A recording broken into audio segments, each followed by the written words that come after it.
With therapist perspective. Literally, we have to pass the mic. Yeah. This will sit over there too. Here you go. Okay.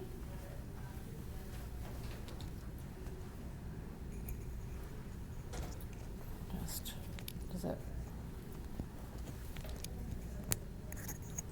does it matter? Is it just like? Okay.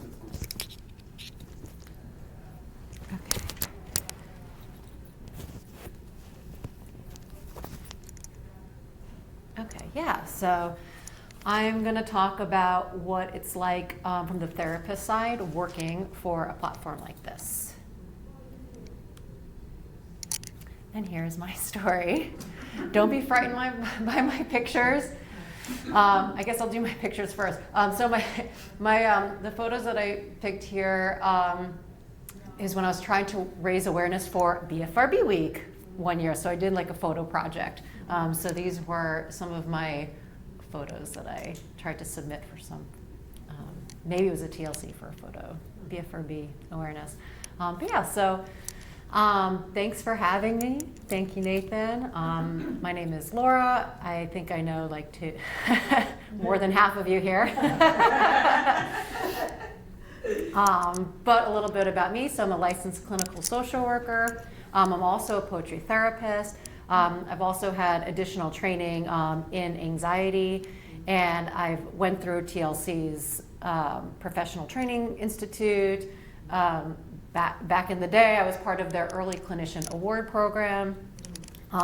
So I also have TRIC, and I've been with TLC for a very long time. I've been to many of their conferences, many of their retreats.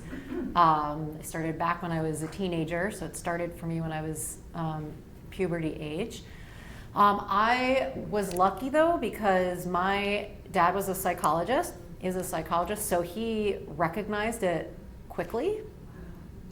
And he asked me, are you doing this, is this what's happening? I was like, oh yeah, actually, yeah, how did you know? I was like, what? So because he recognized it so quickly, I was able to get into different kinds of treatments quickly. So I've been through lots of different treatments, tried lots of different medications, and had a lot of experience, with ups and downs, of course, along the way. I learned a lot. So in all of that time, as I got older, I felt like I had learned so much, but I had so much to give. So I wasn't planning on becoming a therapist for BFRBs. That was not like in my agenda. But because of all of this experience, I felt like I had so much to offer, so I wanted to be on the other side to help other people. So I have a private practice, and I heard about Helping Minds, TrickStop, and SkinPick, and I just reached out to them, and I'm like, hey, I want to join. This is what I'm doing, and I want to help more people, so I joined the team. How many are on the team? How many therapists are? I think it's 10 therapists right now. 10. Small therapists. Do you need more? We will need more very soon, yes. Mm-hmm. Yeah. So what does therapy mean, right? Does therapy have to be in a box, right? So is it this traditional form of sitting on a couch or lying on a couch, right? Is it working within groups? Does it have to be something that's structured, working on ERP, DBT, CBT, something like that? Is it something that you're doing on your own, reflecting on your thoughts and your feelings? Are you meditating? Are you praying? Are you using self-help books? Are you journaling? Are you doing creative work through art, movement, music? So therapy can come in all different shapes and sizes. So we are here to kind of explore the virtual therapy aspect of it, and specifically the writing text-based aspect of it. And there is no right or wrong, right? It's just differences and similarities. So our program is different because it's typing based. So it's not like texting right then and there, but it is a back and forth writing. So having the words and that written aspect plays a significant role in this kind of platform. So, do you guys write, or have you ever written or journaled? Yeah. Have you found it helpful and Yeah. therapeutic? Yeah. I should do it more. Talk to clients about, oh, you should do it. Yeah, so it's kind of like this platform is kind of like the therapeutic writing, and it's like journaling, except in this case, your journal talks back to you. So that's the difference. But writing is so helpful, right? So it's got that emotional release aspect. So it's giving a name to what's going on. It's helping you identify what is happening. It's making sense of your thoughts. It's organizing all of that chaos. Writing helps you to process those difficult events. It helps by organizing, right? And again, identifying what's happening, it helps to integrate into what is going on. And of course, it encourages a deeper reflection because you're writing it out, you're seeing it. You have time to think about it. And it gives you this sense of control because it's all on your terms. You can write what you want to write. Right? You become your own censor ultimately, but if you're just writing, you wind up censoring yourself less. So we have a therapist, Katerina, and she says that one strategy that I found helpful in this setting is encouraging clients to engage in self-reflection and journaling. So since writing is a core aspect of text-based therapy, asking clients to articulate their thoughts through journaling, such as the journaling tool, which we have, between the sessions reinforces that therapeutic process and gives them structured outlet to process their emotions.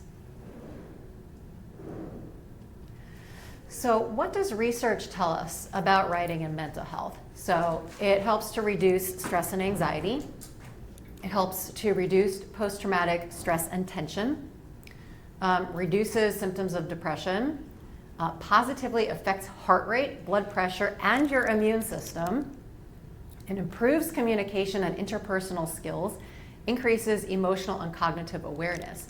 It helps with your self-image, your self-identity, how you feel about yourself, your self-confidence, your self-understanding. All of that awareness, it all comes through writing. Writing is so helpful.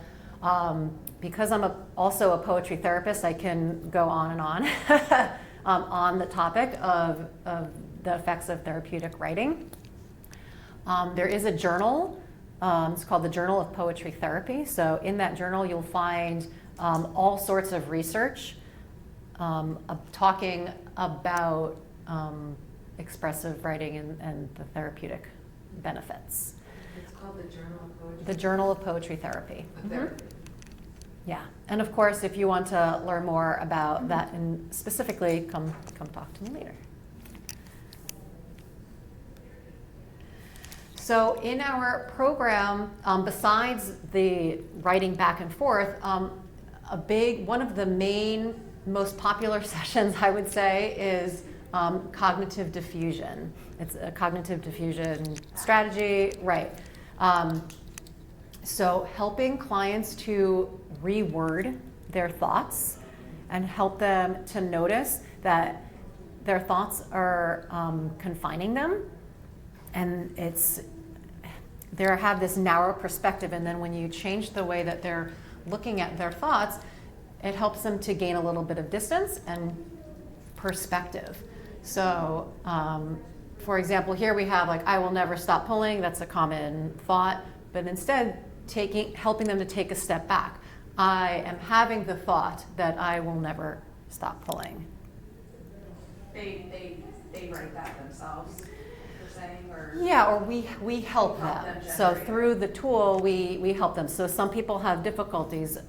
So even I feel, oh no, they might say, I am so ugly, right? So you might say, well, you notice that you feel ugly right now, right? So it's kind of separating the fact from their own self-judgments. So through this tool and through writing, we help them to see that. Because the first one kind of comes across as a statement of truth. Right. And the second one's like, no, this is just what you're thinking. Right. So helping to identify this is not fact, this is how you are feeling. This is what you are noticing. Feelings are not facts. Right. Feelings are not facts. Okay.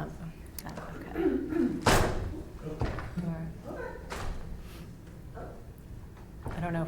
I think the door's stuck. We're good? We're good. Yay, welcome. So the other aspect that we have besides this specific session and tool is that we also have the journaling tool, which is what it sounds like. It's a specific tool where you can just journal. And then the therapist can see what they're journaling, see how their day is, and check in with them and follow up on things. And same with a gratitude journal. So there's a separate tool for the gratitude journal where they can identify positive things, what they're grateful for, and again, we can help bring more attention to that.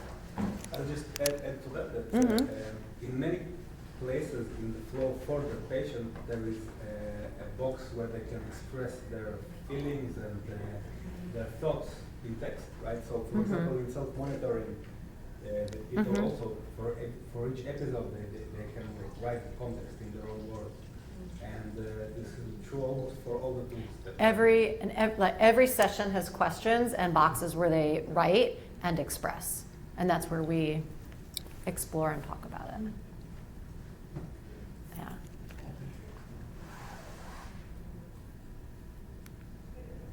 Okay. Did that go right? Yeah, okay. So specifically here, we're going to look into the relationship between the clients and the therapist.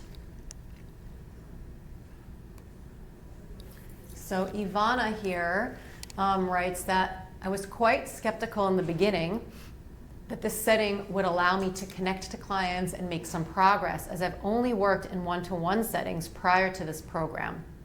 But I've learned that it's possible not only to connect, but to form really strong and close relationships with clients in this type of setting. That the progress and change is possible when people are motivated and consistent. This type of setting doesn't work for all, but works very well for a lot of clients who need more than a one-to-one setting could provide. So in a one-to-one setting, when you're forming a relationship, you kind of know right off the bat, right? You meet your therapist, you see that interaction, you feel that interaction, you have their body language, you can have their tone, you can sense, you can hear the tones of their voices, and really have that gut feeling towards your therapist, and form that relationship and that connection. That happens a little bit differently in the texting world, in the written world here.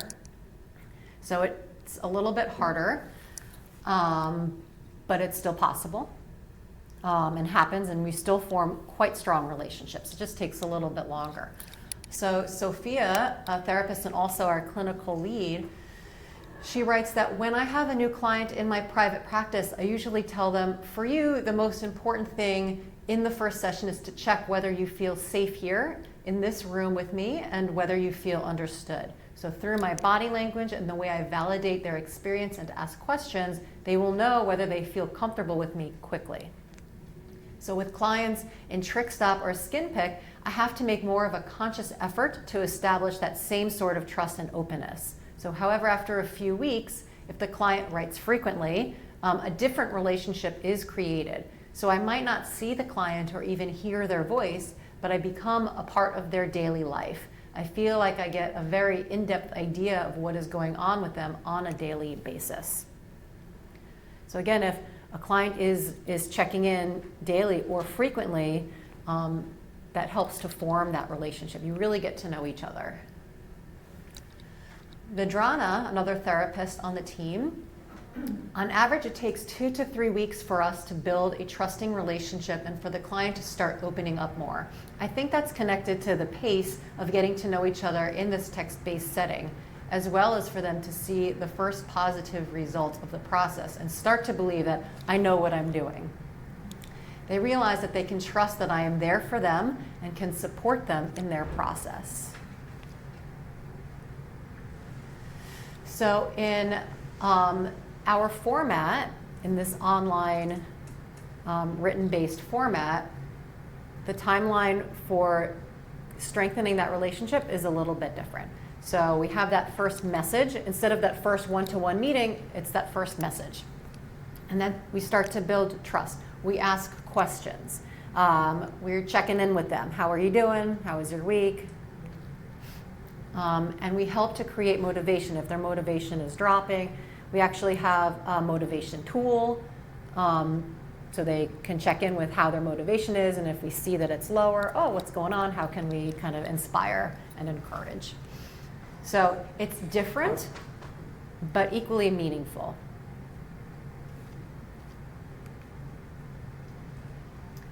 So how do we build that relationship in this text-based communication?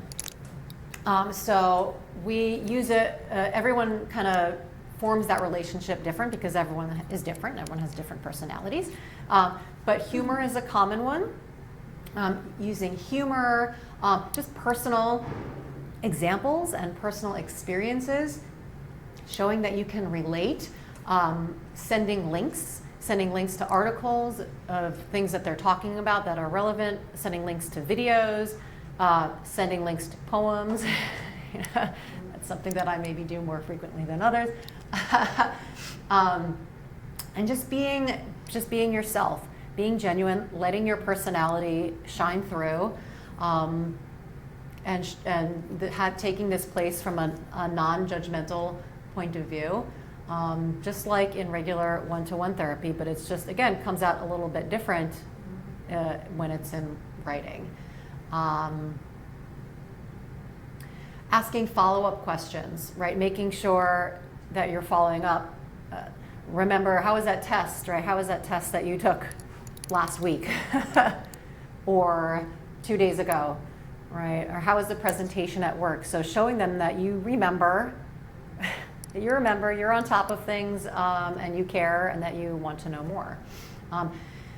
Relating to their values, their interests, is another really helpful strategy. Again, same as in person, except it's just through writing. So what are some of their hobbies? What's going on with their family? Do they have any pets? I have a question. Do clients ever wonder whether this is a bot? I don't think that they do, but in the very beginning, I do always say, I'm a human, I'm a real person. I can remember actually that once we had a client complain through customer support because they were sure it's a bot. That happened only once. Okay. That I know. Yeah, I've never had anyone ask me, but I do. You know, if I do something, I used to do it more often. I don't do it now, but I used to say, yes, I'm a real person. Yeah. So what is it like when the therapist is not in the room, when you are working virtually and not face-to-face? So when you are face-to-face, body language plays quite a significant role. We are missing that in the virtual written-based format. So research indicates that body language can clarify and reinforce verbal messages, right? Consistent gestures, facial expressions, your posture, it can strengthen your speaker's message. It can make it more engaging, persuasive. It kind of confirms what they're saying or it goes against what they're saying, right? So how are you feeling today? Right, I'm fine. You know, oh, real? You don't seem fine. Like, what's going on? Tell me a bit more. So we don't get that. Facial expressions, eye contact, gestures can convey complex emotions that words may struggle to express, such as empathy. What body language is so important when it comes to emotional expression. You know, when you're talking one-to-one and someone is having a hard time, you might see them picking or pulling or fidgeting. When you're working on a program They could very well be picking and pulling at the same time as working on the program, and you're not going to know unless they tell you. So that first impression. So studies show that body language significantly influences first impressions. People make judgments about others' trustworthiness, competence, confidence, based on their nonverbal cues from the moment they first meet. So again, that doesn't happen in the written format. Katerina, one of our therapists, says that one of the main challenges in providing therapy through messages without in-person contact is the limitation in how compassion and understanding can be conveyed. So in traditional in-person therapy, nonverbal cues such as eye contact, facial expression, and body language play a significant role in making the client feel seen, heard, and supported. So these subtle yet powerful forms of communication are absent in text-based interactions. So again, we have to work a little bit harder to really convey that empathy and compassion. So in written-based programs, the therapeutic process is not impacted by potential unconscious biases, right? So we might have based on appearance or nonverbal cues of the client. So when you're in this format, it actually really eliminates a lot of potential bias, which happens, and unfortunately, in a lot of situations and in therapy. We tend to form a picture of the client solely based on what they are disclosing. So again, we can't make any assumptions because what we get is only what they write. The information we get is only what they provide us. So I mean, we form a picture, we kind of imagine what they're like, but I'll leave it at that for now.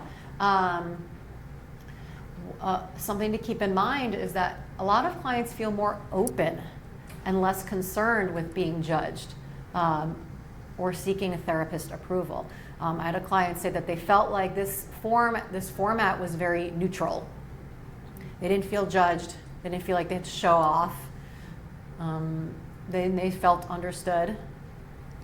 I'm just curious about if clients, you can't see emotions, you can't really see them crying too. No. I had a client yesterday, crying during a video session, and we talked about that. She Right. doesn't really cry in front of people too, and so you can't really see that. You can't see it.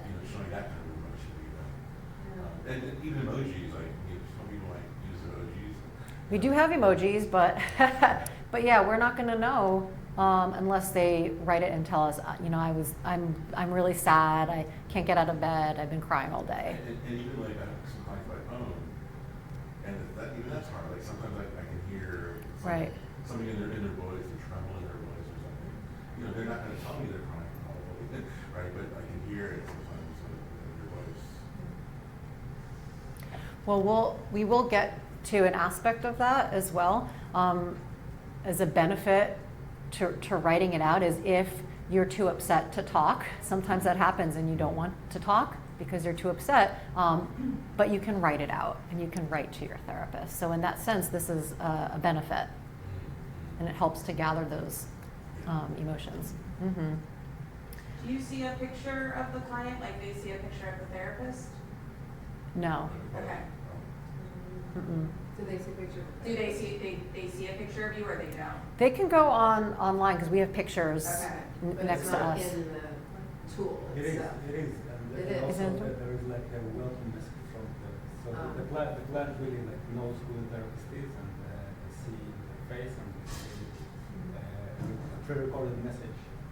And I think Laura will also mention some introduction sessions that we offer, but Mm-hmm. many people don't take them. Yeah, so there is, since it's coming up now, so there is an option to do a video session, an intro video session, so you can meet your therapist. And it's a 30-minute intro video call. A lot of clients choose not to do that, even though it's available. A lot of clients. But if they did do that, the therapist would then see their face? Yes. If they did that Yes. initial session, but usually they don't take you up on that, so. I don't, right, so I don't know what, that would be like a good thing to gather data on, is how many people choose to do that video intro session. But from my experience, a lot of people choose not to, and they prefer to be anonymous. Right. But it is an Very option, interesting. and it is a nice way to kind of put a face behind the writing. When you say anonymous, you just mean seeing them. Right. Their name. Could they give you a They fictitious name? they can give us, yeah, Okay. yeah, or username. It's a username, so they don't have to put. Okay. As they could know. Yeah, yeah. Mm-hmm. Yeah. Yeah, this physical distance and anonymity of online sessions can make it easier for clients to disclose sensitive or embarrassing issues that they might hesitate to discuss in person.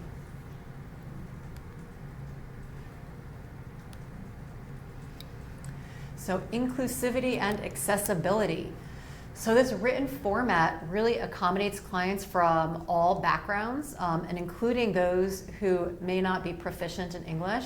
And we were just talking about some future exciting directions as well to make this even more accessible. So I'll let, at the end, we'll let Nathan talk about some future directions and ideas. But because of this ability to draft your writing and to edit, it really helps those who might not feel comfortable in English. So that helps to foster that inclusivity and helps a wider range of individuals to communicate effectively. And it really helps to support globally. Our clients are from all over the world, as are our therapists all over the world. So what I value a lot in this program in particular is that it's so much important and accurate and thoughtful and helpful information, and it's just right there. It's right at your fingertips. And it's so accessible to, again, anyone, everywhere around the world.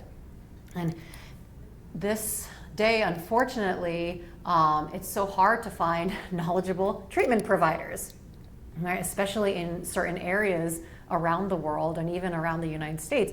That's a real common complaint and problem and obstacle. And a program like this, we kind of can jump in there and help out and still have that human component. I think someone asked a question earlier about how that works with like licensees. So I would be, so I'm a New York and New Jersey licensed therapist.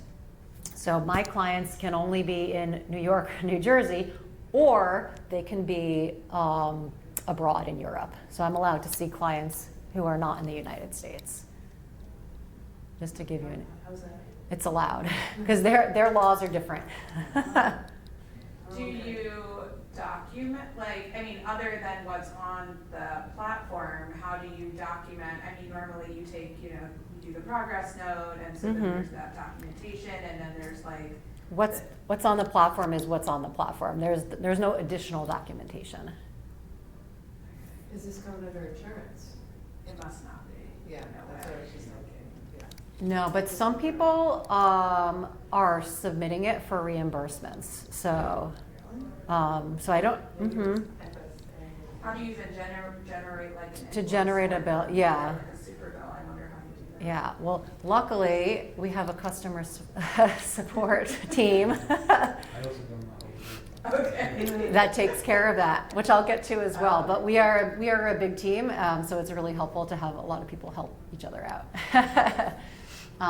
So when the therapist is not in the room, the work becomes more client-centered. Right, there's less transference and countertransference. So that distance allows both to process and to reflect before reacting. Client says, I really like that it allows me to think and process thoughts before replying. So it really gives a lot more time for reflection. Someone is not, either the therapist or the client, they're not on the spot. So Michaela, another therapist, again, just reinforces this idea. What I like about this program and the way that I work with it is the fact that the relationship with the therapist is not as central. since we most promote is the relationship with the self. The attention is back to the self and not so much about the therapist going into an office, how we present, what the therapist will think about me. The program progresses and we see people understanding that they can treat themselves, and the things that they engage with is what will shift the difficulties. So we're going to go into a little bit more about the experiences that some of the other therapists feel, and the benefits and obstacles of working in a program like this. So flexibility is key. You can work from home. You can work on vacation if you choose to, right? You can work wherever and whenever you want, as long as the therapist is answering within 24 hours.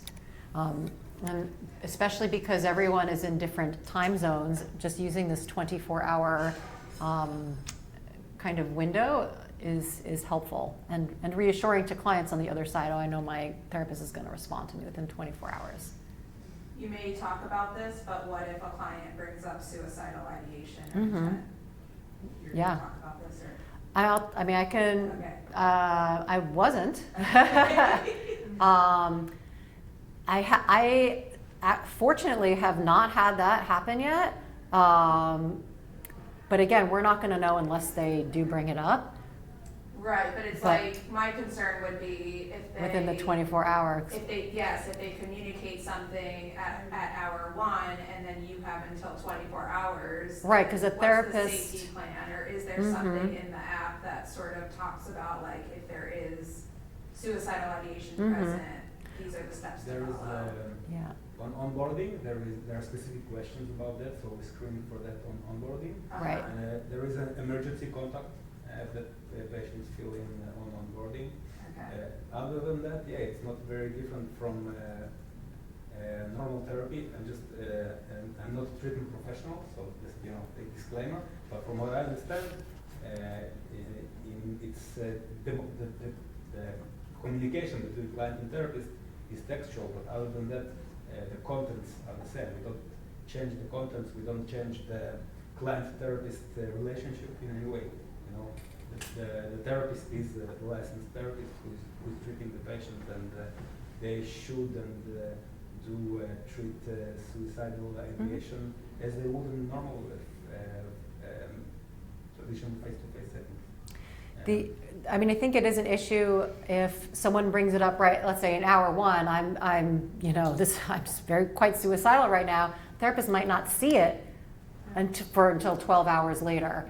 So that is a challenge. That is an obstacle. There's nothing we can do about that. But if they're from the therapist perspective, from the client perspective, it's an emergency, right? They can call an emergency number, but they would have to take the responsibility to do that. But if it's ideation, but with no planned intent, right? We can work on that. Right. Yeah, but it definitely It's a little dicey, and I know it's like, you have to, you do screen for it, right? But it's just sort of like, how there's certain patients that aren't good for telehealth or for phone sessions or for whatever. It's like there's gonna be certain clients that probably aren't gonna be good fits for this type of platform. Right. So It it sounds like you screen for it. Sometimes. Right. It's very rare. It's very rare, but it happens sometimes. Right. And If then someone the has therapist refers them to someone local. Right. If someone has a long history and they're a high risk, right, we might say this platform might not be good for you, Right. and find a referral for them. But you only know what they tell you. It's so complicated. Well, yeah. It's not the same one-to-one too. Yeah. Yes. That's what they tell you, sure. Mm-hmm.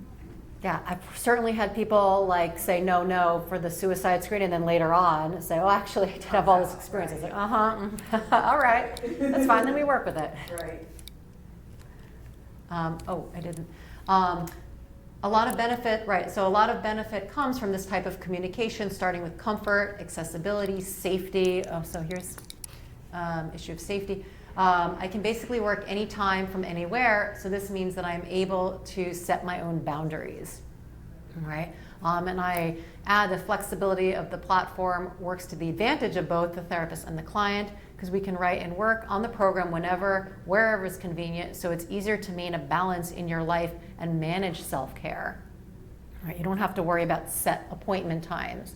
You can do it whenever is convenient for you on both sides. So we can see more clients in less time. So therapists see between 15 and 65 clients while investing on average between 1 and 3 hours a month per client. So this can be challenging if you have a higher caseload in balancing and remembering each person. Yeah.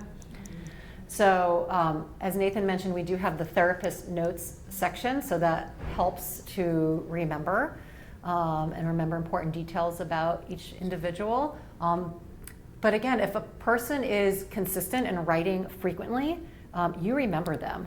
You just know them because you get to know them because you're writing so often and you're seeing everything throughout their daily life in the different tools. So you are getting to know them and you do remember. So therapists gain a lot of experience through this kind of platform and through this kind of having this number of clients, seeing so many people, is they learn different histories, they learn different patterns, and because they learn them so quickly, they're able to address them faster. So that benefits the clients.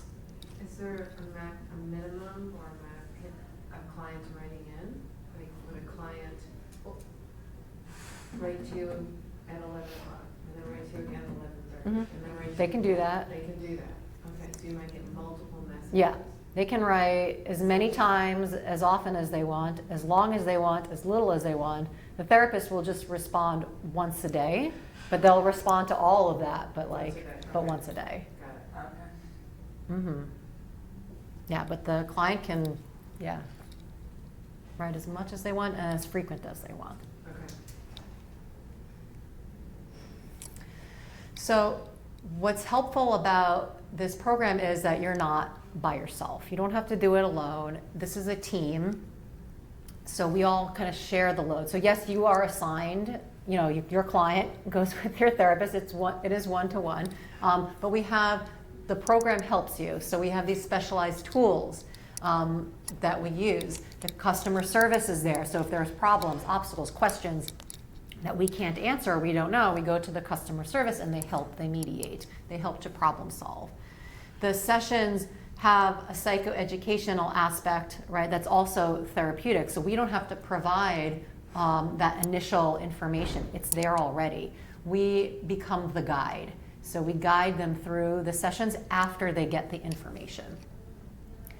A downside is that there are a lot of different components to the program, so that can confuse clients at first, especially if they're not so tech savvy. And so they can have problems organizing and figuring it out, although again, we have a tech team, so if something's going on with the tech, we have the tech team that will help them out. Sophia adds, honestly, it's a nice feeling when I think something like, oh, my client needs help and guidance on how to talk to others about their BFRB, and I remember, oh, wait, we have a dedicated online session for that. All I have to do in one click, I can add it to their program, and then they have all of the information. So of course, I will talk about it with the client as well, but I don't have to do it all alone.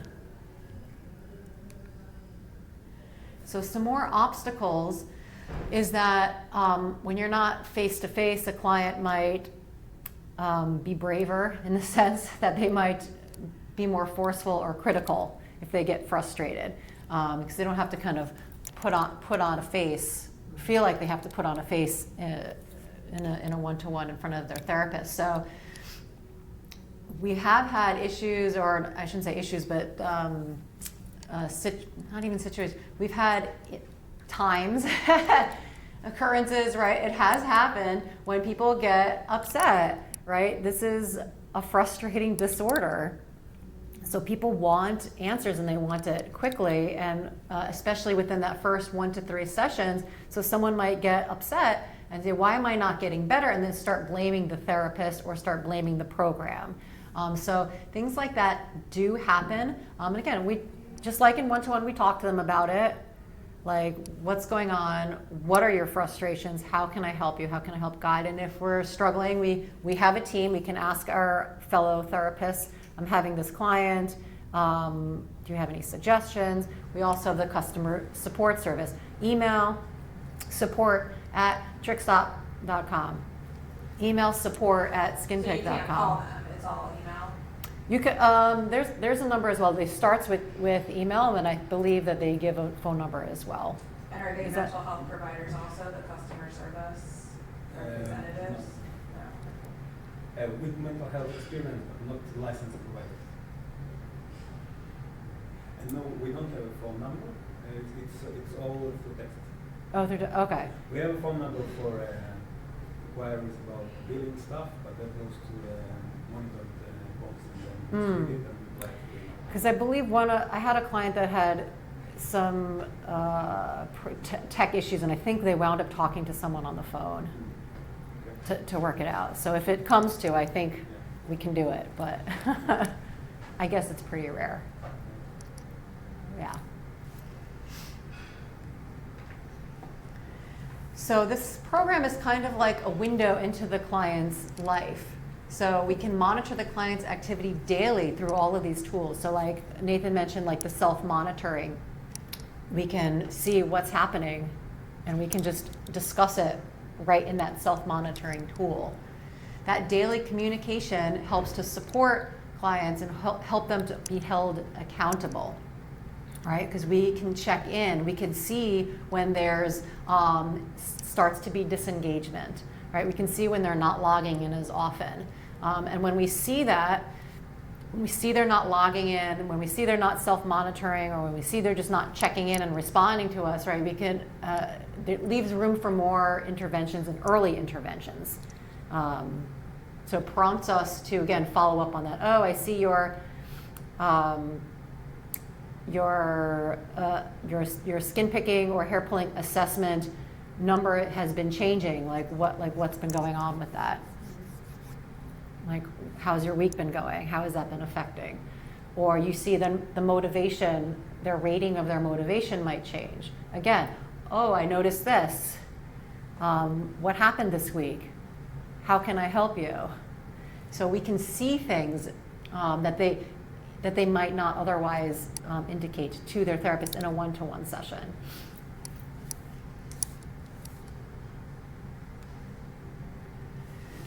So sometimes in a one-to-one therapy, the therapist doesn't know what to say, right? It happens. Sometimes we're not sure how to reply. And so why does that happen? Maybe because it triggered something in your own personal life, your personal reactions or emotions. Maybe you're not sure of the answer, not sure how to respond, or you've never heard of what the client has said before. Maybe you kind of lost your attention for that moment, right? And you missed what they said. Or just in general having trouble concentrating on what is being said. Maybe you're stressed out about what's going on in your life or something else. So this medium provides valuable space to reflect deeply on what the client has written before responding. So this reflection period allows for therapists to formulate more thoughtful and meaningful answers, enhancing that quality of therapeutic intervention. This setting allows me to have some time to prepare my responses to certain questions or problems, which is really useful when I want to connect the certain dots and have a bit more time to explore it by myself before I explore it with the clients as well. So it gives the therapist more time when they're able to write a response rather than just, again, being on the spot. From a client writes, what is good is that our contact is written. I can reflect. I can better explain. I don't forget about important things, and I can go back to our exchanges if needed. The therapist and the client can always go back.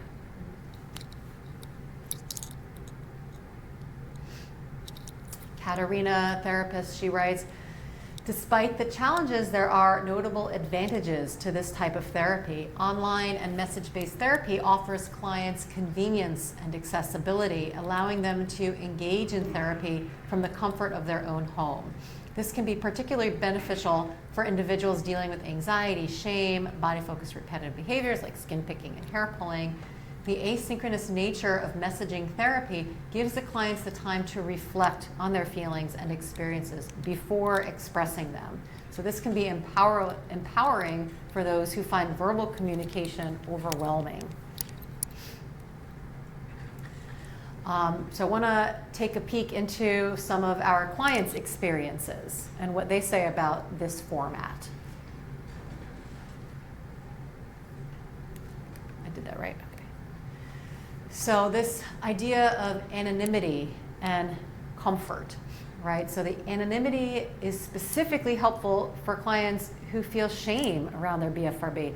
Again, we don't see what they look like unless they choose to do that intro video call.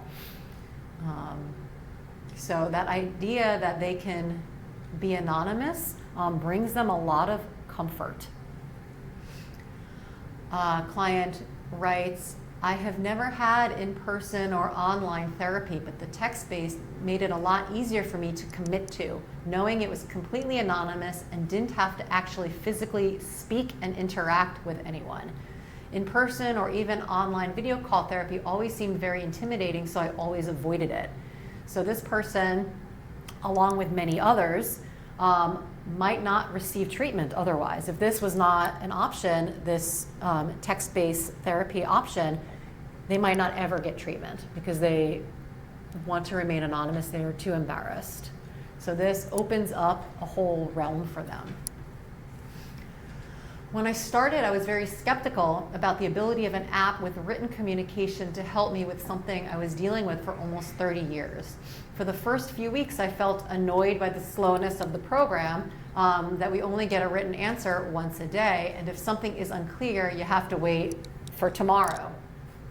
But then I started monitoring picking and getting feedback, and it started to really make sense. I'm still surprised that it actually worked so well. So in 2 months, I went from picking a lot to almost none. The advantage of writing in an app is the anonymity I get. It helped me to be completely honest right from the start. Okay.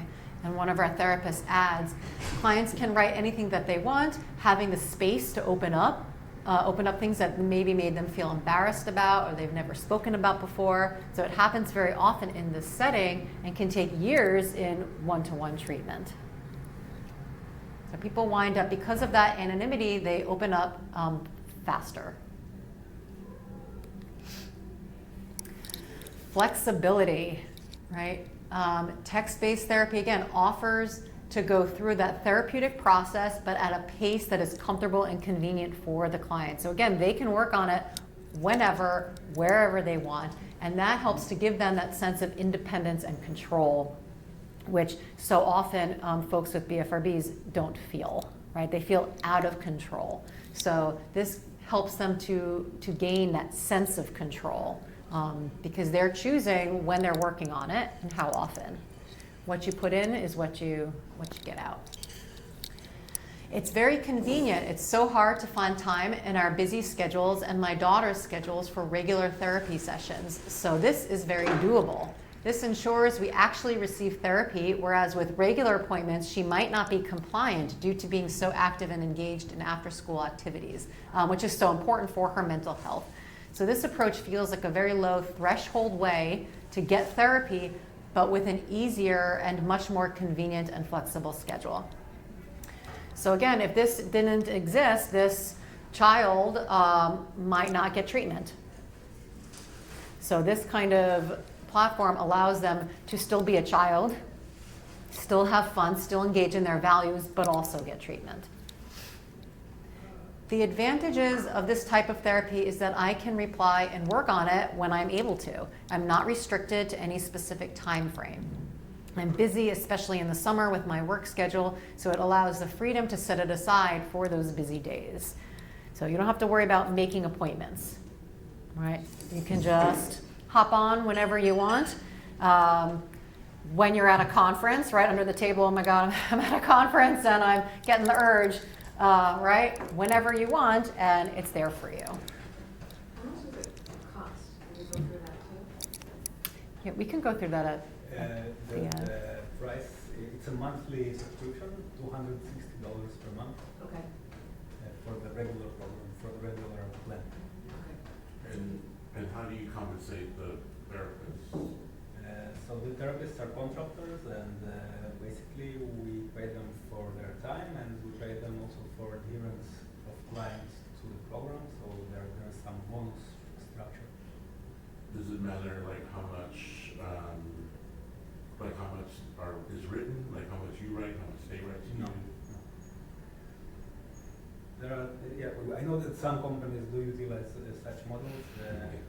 I'm not sure what I think about it yet. So, but we work with simple hourly based. So are you compensating them through hourly, hourly rate? Mm-hmm. Not hours, so it's not per session, I guess, it's just an hourly rate for how much you're putting in? Plus bonuses again. So for $260, the client can write as much as they want every single day, Mhm. and then you're just responsible as the clinician to write back once a day. Mhm. So you might write to them every single day because they wrote to you every single day. Mhm. What if they don't write? If they don't write anything, then you still follow up with them once a week to check in, like, what's going on? I haven't heard from So you. once a week, yeah. So once a week if they're not writing, right? And also sending them email outreaches if it's, maybe been every 2-3 weeks, send an email outreach. And are clients committed to sign up for a certain amount of time, or it's monthly and they can cancel whenever? They can cancel. They can, Is there a recommendation for how long they should subscribe for? Not really. Not really. There is some core module to the program, which is based on habit reversal training and ACT, right? And after that, there is a continuing sessions module where therapists can decide to touch upon many other aspects, not specifically targeting BFRBs, but somehow related. I think the core module it takes a few months. It really depends on the client and their case and their needs and how much work they want to put in.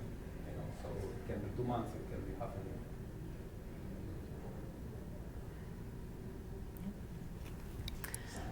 No, that's good question. Well, just like sometimes a therapist doesn't know what to say, right, when they're on the spot. Sometimes a client doesn't know what to say when they're on the spot, right? So that might happen because they're anxious, depressed.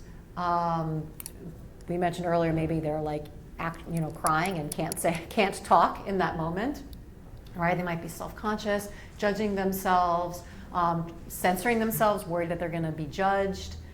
Their thoughts just could be really overwhelming or wandering.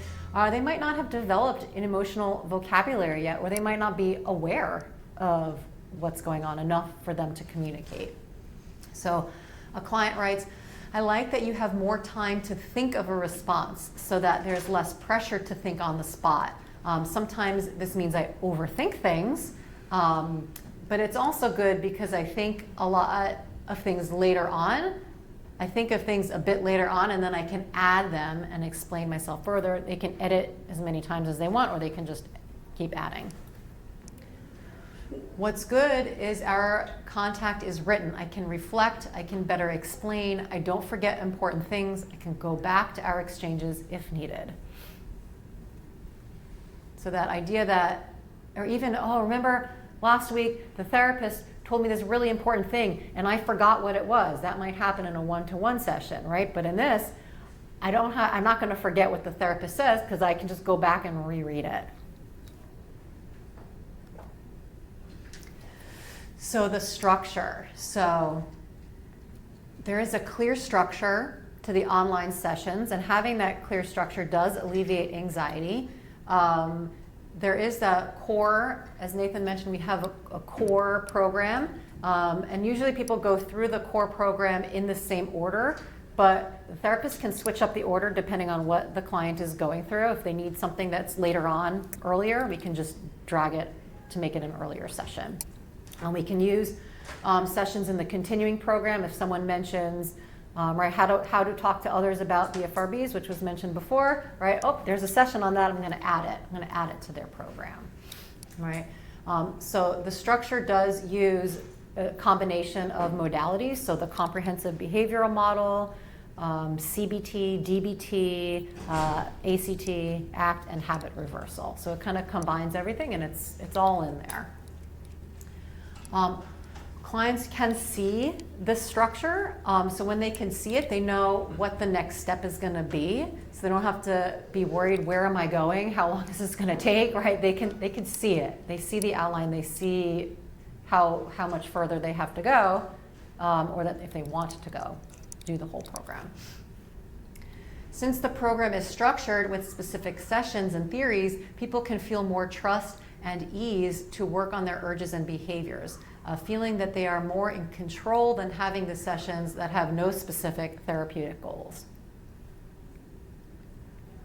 So it becomes like this roadmap. They know what to expect. So yes? When you say sessions, there's no live sessions, right? There's no synchronous sessions, right?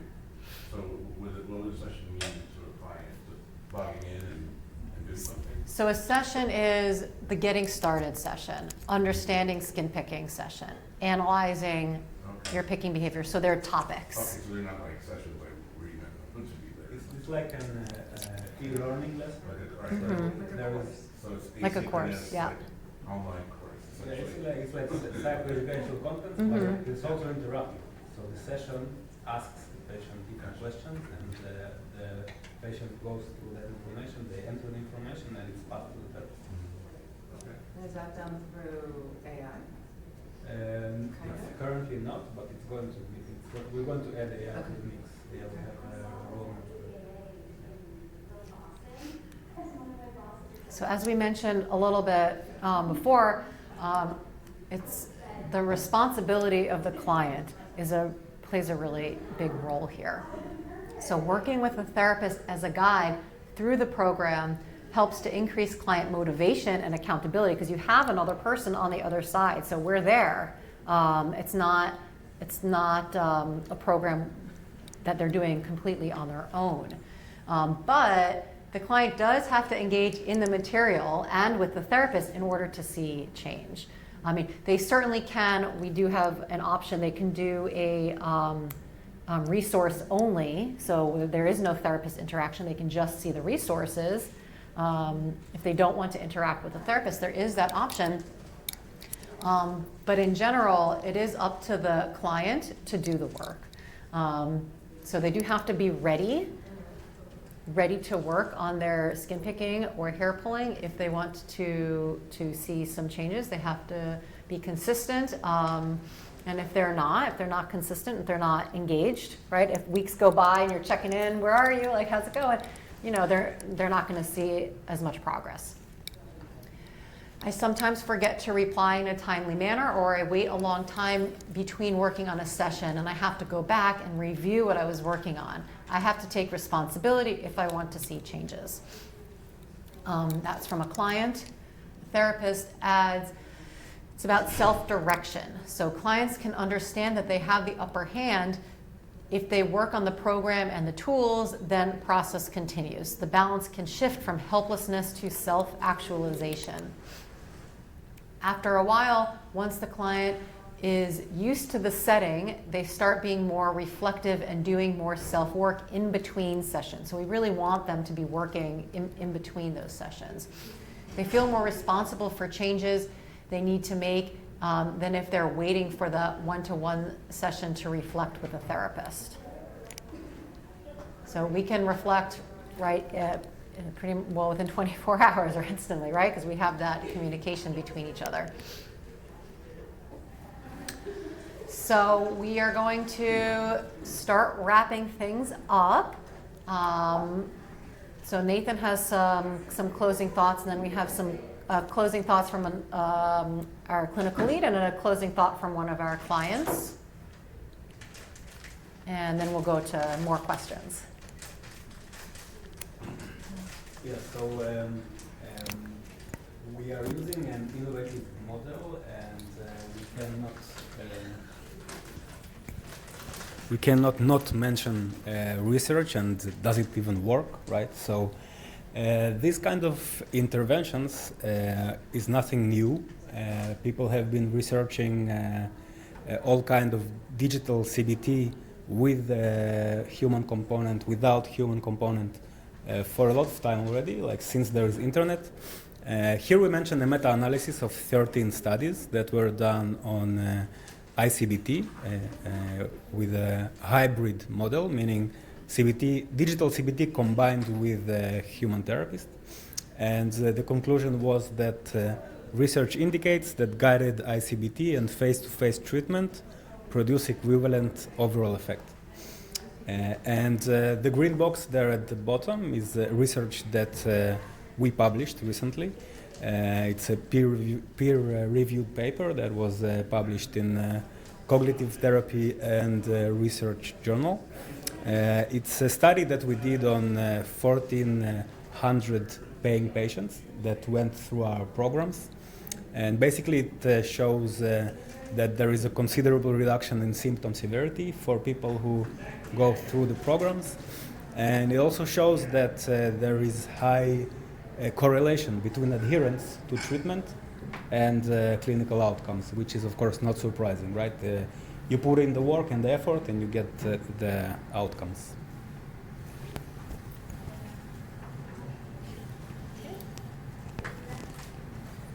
So some closing thoughts. So from Sophia, our clinical lead, so she writes that therapist-guided online therapy is not better or worse than one-on-one therapy. It is just different, right? So it feels different to the therapist as well as to the client. It can make one person feel overwhelmed, frustrated, disconnected, while another person might find that it really makes them take responsibility and enables them to express themselves freely. I love this quote from one of our clients. I had a very positive experience with TrickStop. Finally, something specifically geared to hair pulling that has actual effective tools and a system that is based on guiding the client through a personalized program.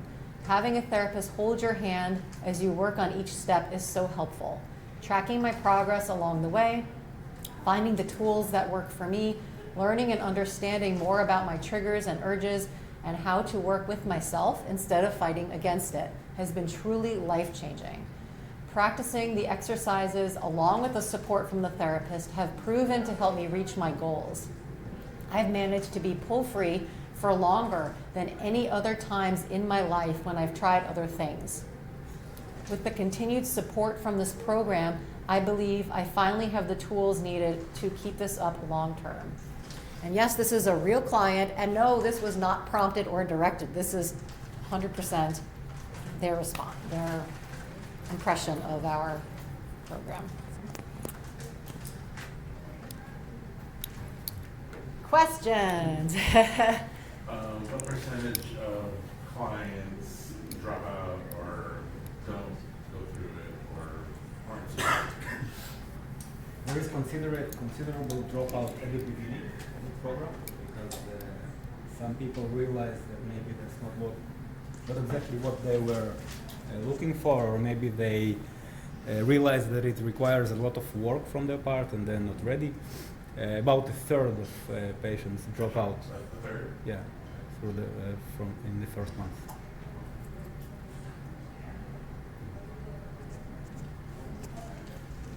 I'm also curious about the trick part of it. Are you guys also looking at other BFRBs? There's TrickStop for hair pulling, and then there's Skin Pick. Oh, okay. So there's the Skin Pick program. They're separate? Is that what you're saying? Or is it? Okay. I mean, it's the same program, But just maybe worded a little bit differently. And then there's the parent program as well. And what about any other BFRBs? Just Skin Picking, trick? Yeah, I've gotten some like nail biting, and usually they'll go on to like the Skin Pick platform, or if they have multiple ones, they'll be on either one. They'll be like, oh, I also do this, so we just address them both. Mm-hmm. Do you also see clients one-on-one in addition to doing this, or is this your full-time I also have a private practice. Yeah. You might have said that. I might have, I also might have forgotten. I'll just add to the question earlier that we did build a technological platform which is kind of agnostic to specific indications, so we're able to deploy different programs targeting different disorders using the same platform, and that's actually our plan. So recently, I think you joined the session just after I mentioned it, but recently we launched a program for OCD, which is called stopocd.com.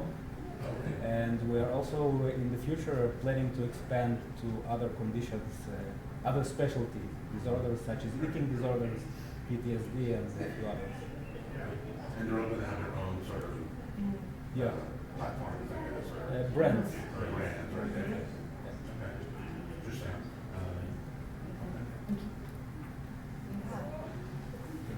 Thank you, guys. Thank you. Other questions come up later. I'm just curious what my ethics board will say about it. That's what my concern would be, like, about action. About Just about the risk, like the risk of doing it. The risk we'll each. as a clinician, and I don't know, I feel like they will have some things to say about it. I mean, we each have our own, like in private insurance liability. Right. And again, you can still only treat someone who's in your state, but yeah, you are. So it's like, what is the treatment? For reimbursements. Yeah. Reimbursements. Well, not even, but I mean, just for documentation, I guess. I mean, I work with a lot of people who are out of network, but you still have the documentation that it's like a clinical session. Do you know what I mean? Like, I don't know, it's like individual psychotherapy, but it's not, so this would not be that. I don't even know what this would be, sort of. How this would be clarified for For insurance. clinical purposes, For- just documentation. Online therapy. You know, these models are nothing new. There are huge platforms like BetterHelp, Talkspace. No, I know. I'm curious about those too. I know. So they got to pave the way for Yes. these markets, and yeah, it works. It's labeled as online therapy. I think it would be really cool to be a clinician. We are going to expand our network soon. So if you just email. If you can apply our group.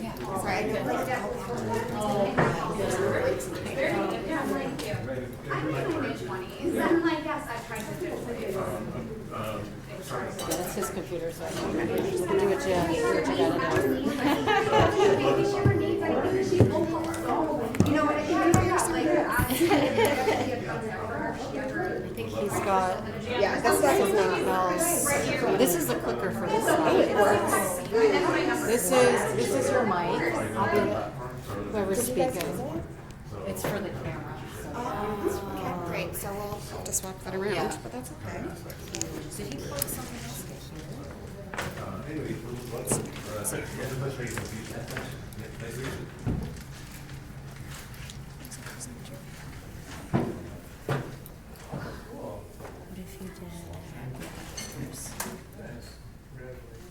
did? Use presenter. Oh, Let's see if it works. If not, we have our notes. Sorry. no, it's okay. We started just taking things off.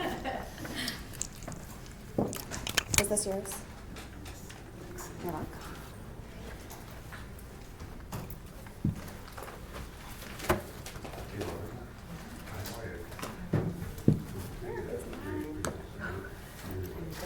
Yeah, of course.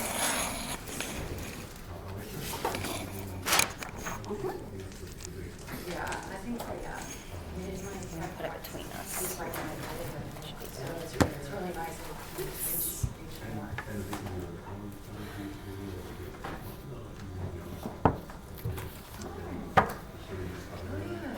I remember because we spoke, we had on that. How'd it go? It was great. Good. Very small audience, but intimate. Yeah. Thank you.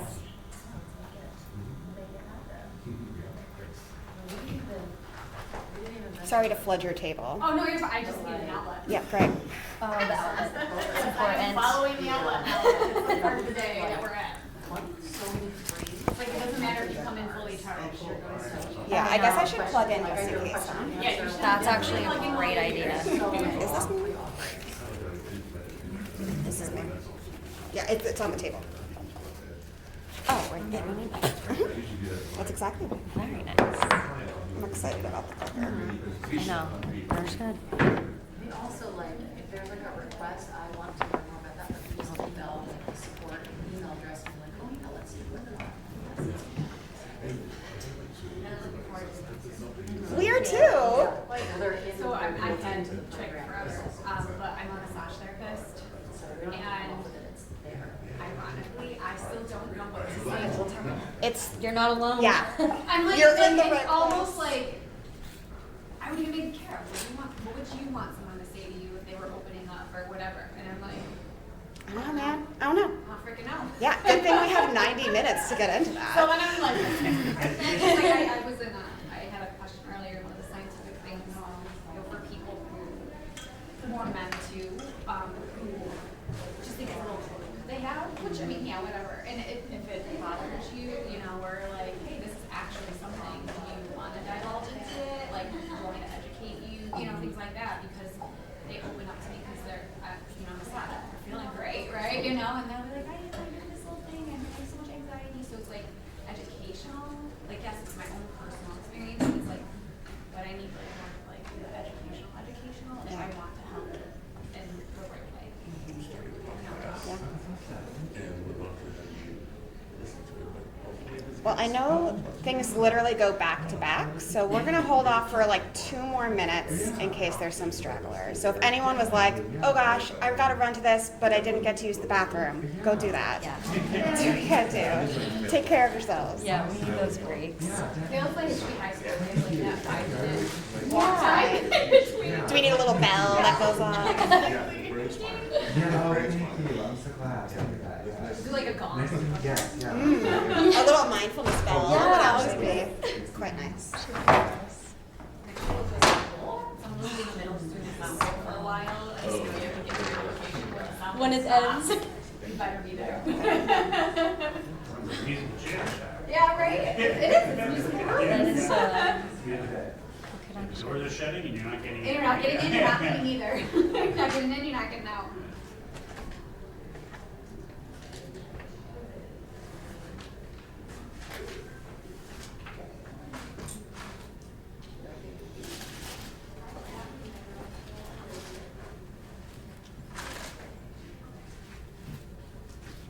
I'm gonna restart the clock.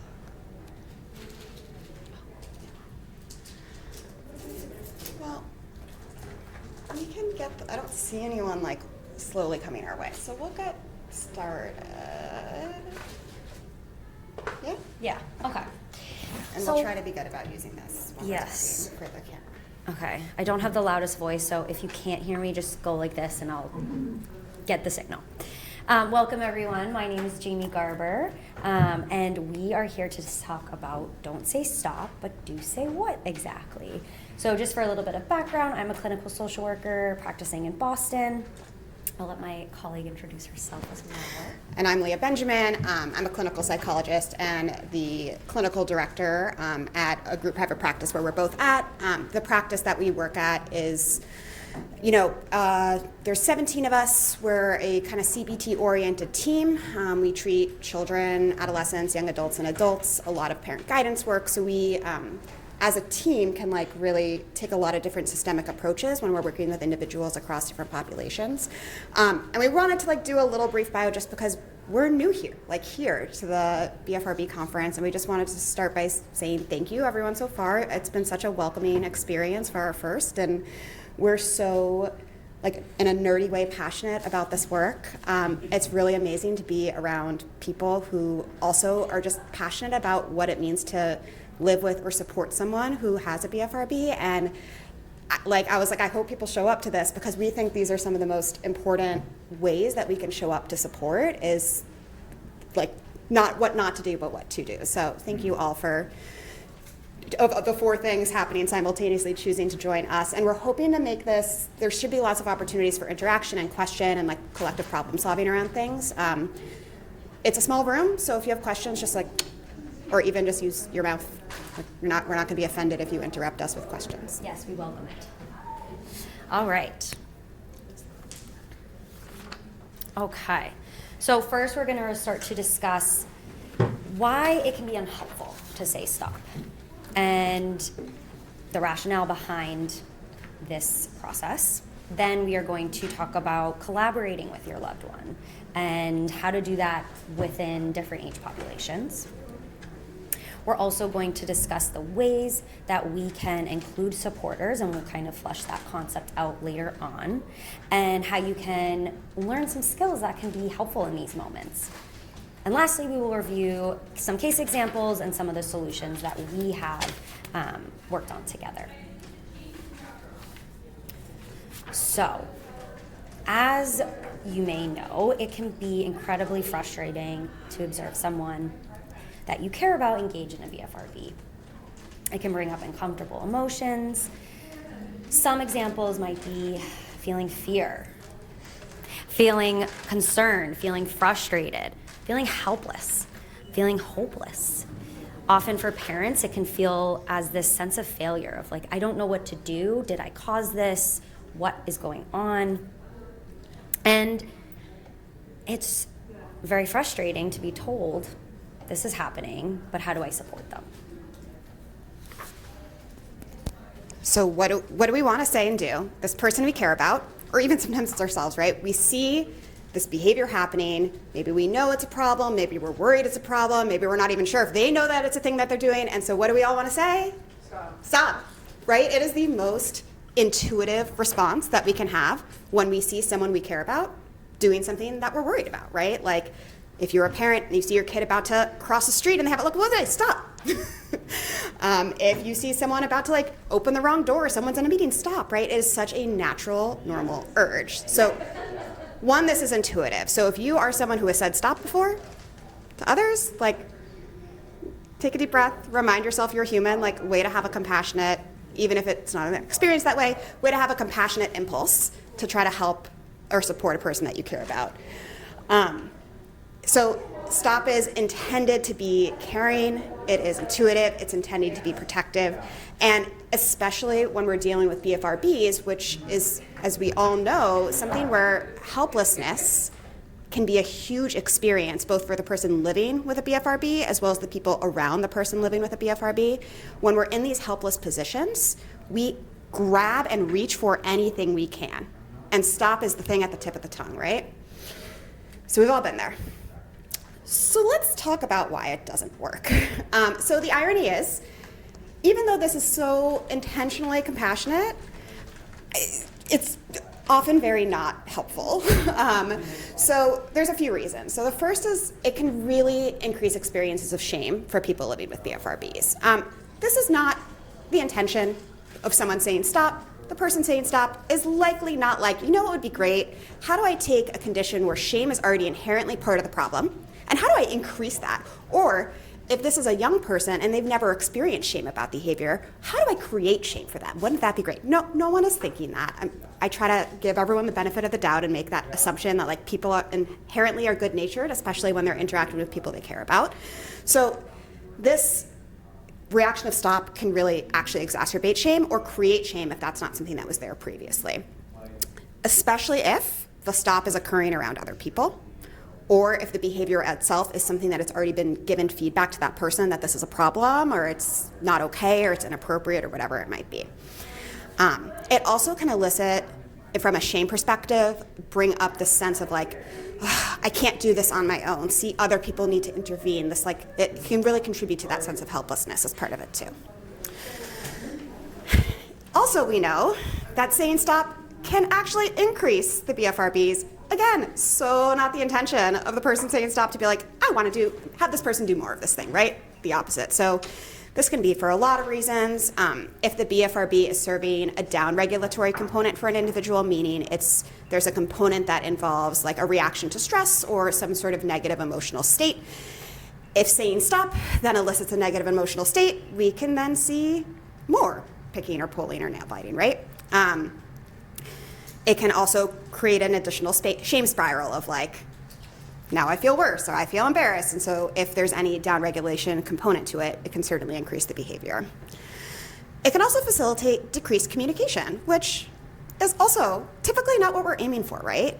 So this can be for a number of reasons, whether it's because someone doesn't like the way the BFRB is being discussed or it's being acknowledged, they might want to talk about it less. If stop is all that's in the repertoire or the conversation or the dialogue in the environment, why would they ever want to say more about it, right? They're told stop, don't talk about it, don't do it. Like, what's the interpretation there? It can be really, really muddled. And if stop has been the response from a conversation perspective and that makes someone feel worse, they might think, why would I talk about it? Talking about it just makes me feel worse. This is what happens. You tell me to stop, I feel worse. Why would I keep talking about it? Don't worry, it goes on. Stop can also lead to isolation and hidden behaviors. And what we mean by that is that a person then may choose to not engage in the behavior around the person saying stop, right? Because they don't like that reaction, they don't want that reaction, they feel embarrassed by it, so okay, I'm just gonna learn not to do this around other people. Or it can actually create a trend of people then engaging in the behavior of way where the damage is less visible, right? So maybe if they're hair pulling, they're gonna shift to hair pulling on a part of their body where that's less visible to the person who's saying stop. So then it then puts the person who loves someone or cares about someone with a BFRB in a position where now they have even less information to work with, which as clinicians, who work with kids and teens, we often say, like, the less information we have, the more concerned we are, right? The less you tell me, the more I'm gonna assume worst case scenario. So then as a caregiver or a loved one, it puts us in a sort of distant perspective of, I don't even know what's going on then. It can create frustration. So this is for everyone, right? This can be for the person who's trying to support someone with a BFRB. This can be for a person with a BFRB. I often joke with my teens, is this feeling of like, you're not my mom, even if they are your mom. Like don't tell me what to do. So everyone just feels frustrated. And so this is what we've seen. But we wanted to open up because presumably you're here because you're familiar with people having been told don't say stop or having been told yourself don't say stop. What have you noticed when stop has been sort of an intervention or a thing that you've chosen to do or someone you care about has chosen to do with you? If anyone's got a question. Yeah, so it's familiar. Yeah, very familiar. It's a strange mix because, you know, as a parent of a kid with one causes someone else to do it themselves. On one hand, it absolutely drives me up the wall. My wife tells me, stop pouring eyebrows. It's like, oh, just keep doing it, you do it. But on the other hand, there's a benefit because, yeah, I get angry, I get frustrated, but also keeps me from doing it from that time period. Which, I mean, it's some portion that then I'm not doing it, and therefore it's less, and there's less impact. So, again, you know, I'm doing the same thing with my daughter. Right. In that regard, but yes, I don't know. It's kind of a mix of where there's maybe some benefit, at least for me, reading it from my wife, but at the same time, it feels like it's so hit or miss. Yeah, it's a drag, right? Yeah. And I'd like to echo that because I'm a mom and I have trichotillomania and my daughters both have BFRBs. And I've learned with my oldest, she's now 24, I can't say anything. And if I do, it ruins our relationship. It's much, much, much worse. And I've also learned she's not a mind reader, neither am I. So it's helpful to share. Okay, don't say stop, but what else would be helpful? Yeah, you're like doing a nice little pivot in for what we're going to be talking about today. So thank you for that. Go ahead. Oh, I was going to say, it's just like as a parent, and I'm a parent to an 11-year-old with skin picking disorder, it feels overly punitive because the skin picking, right, is clearly causing her great distress. And the natural, just like you said so incredibly well, like it just feels kind of like the natural thing, but also so terrible. And you're holding those two things at once, is you don't want to cause your child more distress, but yet you don't have those tools to know what to pivot to instead. Yeah, these were all great points. Thank you. So, like we've been saying, okay, there's this rationale against why we don't want to say stop. And then there's no clear answer of what we should be doing. And that's incredibly hard to hear of like, okay, I have to hold back this instinctive reaction, but what am I supposed to do? And so it leaves us with a lot of not knowing.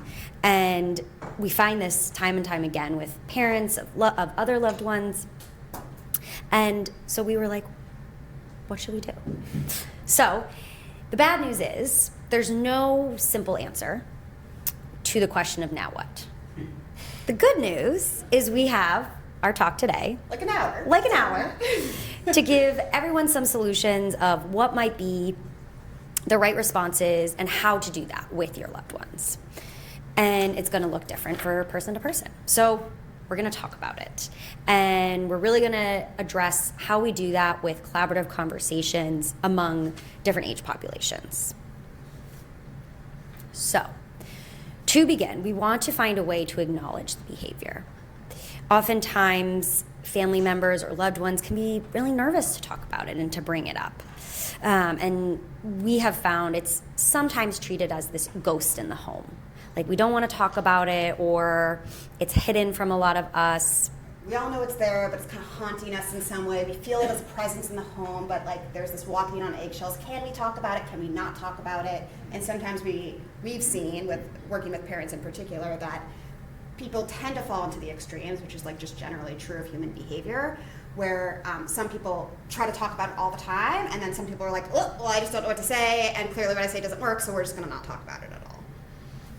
And we know it's happening. So it's like, okay, how do we move forward? So one way is we want to take ownership and address our role. That might be acknowledging, okay, this is what I've done, or this is what I have said, and taking this blame away at the same time of, I want to own how I've been acknowledging this and how I've addressed this. And maybe it's not working, or maybe it is. Let's talk about it more. And it can be a way to really disarm any blame that the loved one or the parent or caregiver might be experiencing. Then we want to get curious. So we want to ask questions. Some might be, is what I'm doing helping? Is what I'm not doing helpful? How so? Like why? Why is that helpful to hear? Why is it not helpful for you? So asking a lot of questions. Then we want to explore some options, and we're going to get to a lot of these more in depth throughout our presentation. And it could be offering other potential ways to respond in these moments. So one might be helping them with awareness raising, and there's a lot of great tools out there. I know, we have all of these great items throughout the conference that most of you have been exploring to help raise awareness, learning skills for yourself to navigate these moments if we don't have anything to say, and how to kind of embrace those feelings. Support. Who's familiar with space here? Okay, wonderful. We are going to talk about this in a little bit, and this idea of engaging supporters, but also using supportive statements. So if you're not familiar with what that means, we will get to it, just a piece of the puzzle right now. And then offering love and compassion, right? At the end of the day, we all love this person, and we want to find out how we can be supporting them if they are in treatment or if they're not in treatment, and just day-to-day life. You're with them, throughout your time. And so how do we have these conversations in a non-clinical way at the same time? Because that can feel really uncomfortable and like, don't talk to me like that. This is not how I want to be. So we might play this out. Yeah, so just to put it into practice, and this can look an infinite number of ways, right? If Jamie is how old do you want to be, Jamie? 15. Okay, great. Jamie's my 15-year-old daughter. I look great for a 15-year-old, don't I? Jamie's my 15-year-old daughter. She has been pulling at her eyelashes and eyebrows, and every time I see her pulling, I feel the tension, and I try to not say anything, and eventually I just go, Jamie, stop. So the way we might go about this would be, we would find a time. We always want to set the scene of don't do this when your kid, for example, is in the middle of playing a game. not a great time to interrupt them. Vulnerability factors, hi, why are you disturbing me? Don't do this when they're in the middle of the homework. Like finding time when folks are already in like a less stressed environment to approach these conversations. Sit down with Jamie. She's probably really anxious now because her mom has been like, Jamie, I want to talk. And she's like, oh gosh, what did I do? I'm in trouble, right? And I'm going to say something along the lines of, Jamie, I know you've been pulling at your eyelashes and eyebrows recently, and I'm really aware that I have probably had a pretty big reaction. Like I feel it, and I know I've been like kind of in a startling way saying stop because like I haven't known what to do. Are you aware that I've been doing that? What's that been like for you? And if Jamie's like, yeah, Leah, that sucks, I'm gonna be like, yeah, that's fair. Or if Jamie's like, yeah, I haven't even noticed, I'm gonna be like, oh, great, okay, well, like, let's talk about this thing. And we're gonna let Jamie's reaction to this kind of lead where we go from here. And I'm gonna ask questions about like, is it actually useful? Like, is there anything you want or need from me? And if Jamie's 15, she's probably gonna say, I don't know. And that's okay. And so what I'm gonna then have in my back pocket, and this is what we're gonna spend the rest of the time talking about, is some things I can offer. And we'll talk about developmentally how you kind of skew this with different ages. If Jamie ultimately says, because she's 15, I don't want any of that. Which could most likely happen. Yep, that's also okay, right? But when everyone's kind of feeling helpless and hopeless, to be able to say, I'm here, I see it, I love you, I care about you no matter what, and if you want my help, I want to try. And if you don't, I still love you and I still care about you and I'm still here. And it's messaging that is so non-judgmental. We're really making it about us, not in the way of like, let's take away the problem from the person, but like making it about our role and our behavior as the thing we want to shape up, not Jamie's. And doing that really is a way to destigmatize it and to take away the blame and the judgment and the shame that a person living with this is going to be feeling, right? So we go in feeling equipped. And, if we've never had these conversations before, we might feel a little awkward, and we maybe acknowledge that as part of the process. But we're going to get into how this looks, but some examples we want to share of like some of the things that when we've worked with families, what we've seen them come up with. It can be anything from reminding someone to bring a fidget in the car before leaving the house if the car is a known trigger environment, right? So sometimes it's as simple as like, well, don't say stop, great, but like, you know what, before we go to school every morning, if you could be like, do you have your fidget? That actually would be really, really helpful for me. Or I've even had parents who've been like, okay, I'm gonna, that one sensory tool that you really like, I'm buying 10 of them, I'm putting them in my car, I'm putting them in my other partner's car, I'm putting them in this place, and like, is that okay? So we ask the permission, we like give the individual the autonomy in the process, but we make it accessible. And we say like, there are things I can try to do if you're open to it.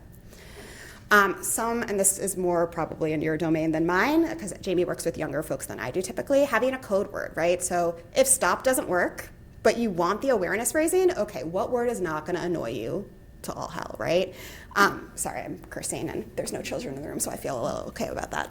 And that might be something that has to change over time. If you habituate to the word and it becomes annoying, like we also have to have a time where we can say like, I hate this word now.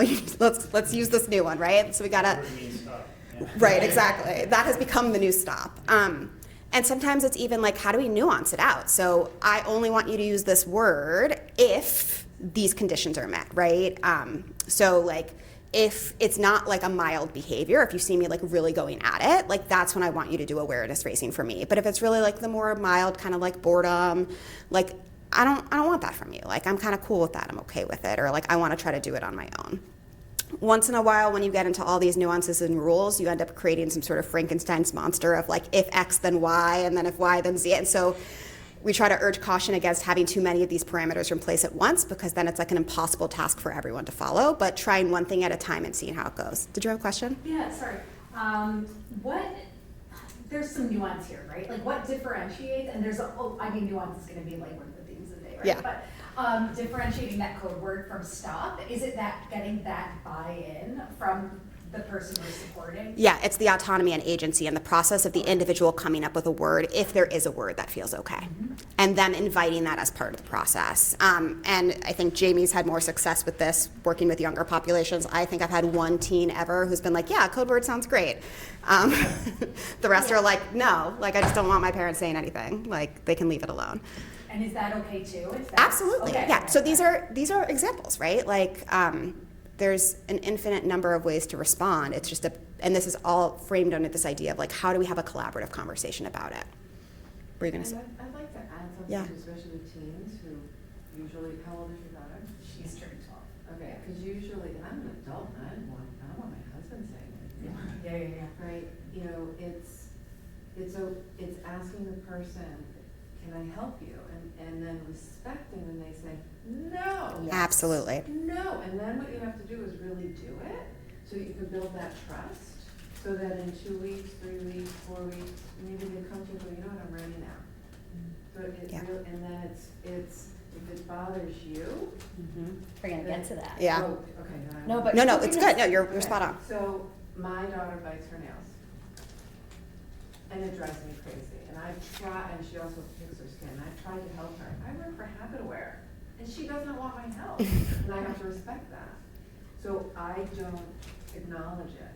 And if and we were literally 3 in the back of the car, and she was like this for 30 minutes. So what do? I look out the window. Because if I look at her and go, ugh, it's not gonna work. So anyway. Yeah. It's a great question, though. Yeah. Oh, one more thing, Yeah. sorry, health and safety. So let's say someone's picking, and you guys tell me what you think. And there's like blood going everywhere.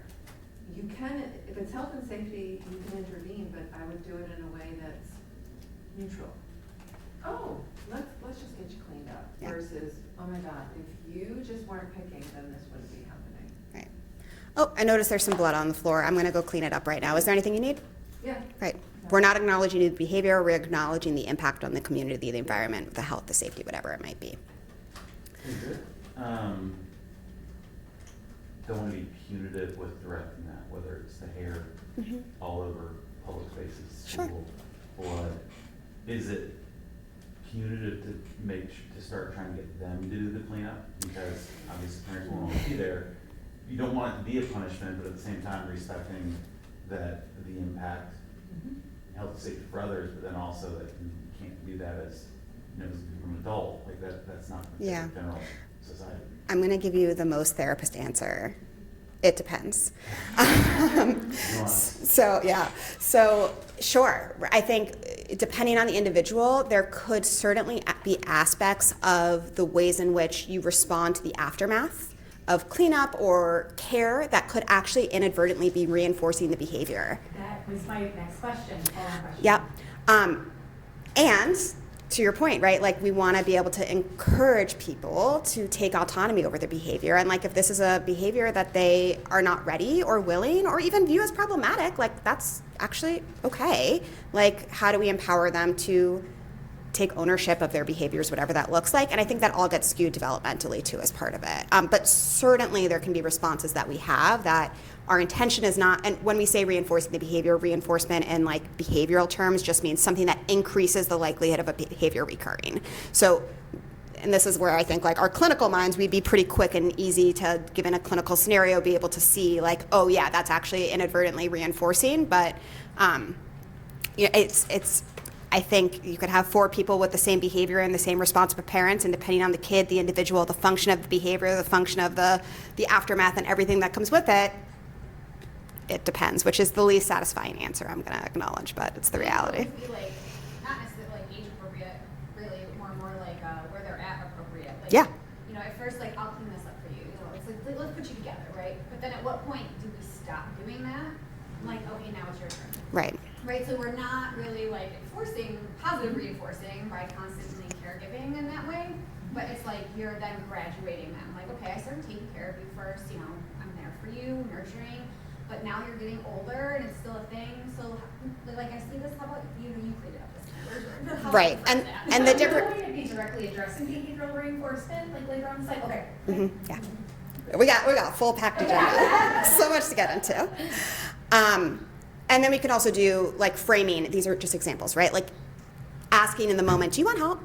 Do you know that you're picking or pulling? Just like a really quick check-in and getting curious. And all the stuff we would have like, ideally, had this conversation with the person we care about to be like, here's some of the things. Are you open to me trying them? And if they say yes, like you got to have them in your back pocket and be ready to go. Okay, we wouldn't recommend doing that in the moment if you haven't had those conversations. Right. It will likely backfire. Yeah. So yes, there are as many ways to be helpful as there are people living with BFRBs. So we want to to real quick talk about this concept called radical acceptance, because the point that we're hearing, what happens if you are like, I'm really well intended, I went to this talk, I went to the BFRB conference, I'm feeling energized, I love this person so much, we're gonna sit down, I'm gonna have this conversation, I've been as effective as I can be, and they say, no thanks. Okay, it sucks. Like, let's just say it sucks, it's hard. It's really, really hard. So we wanna talk about this concept called radical acceptance. Actually, I don't wanna get to the yet. So people might reject our support in a few ways. They're not rejecting us, is the first thing to remember. Someone saying no is them having a boundary. Boundaries are incredibly important, and boundaries actually help people stay more connected. It's really counterintuitive to think of it that way, but boundaries keep us closer in relationships. So we want to respect it.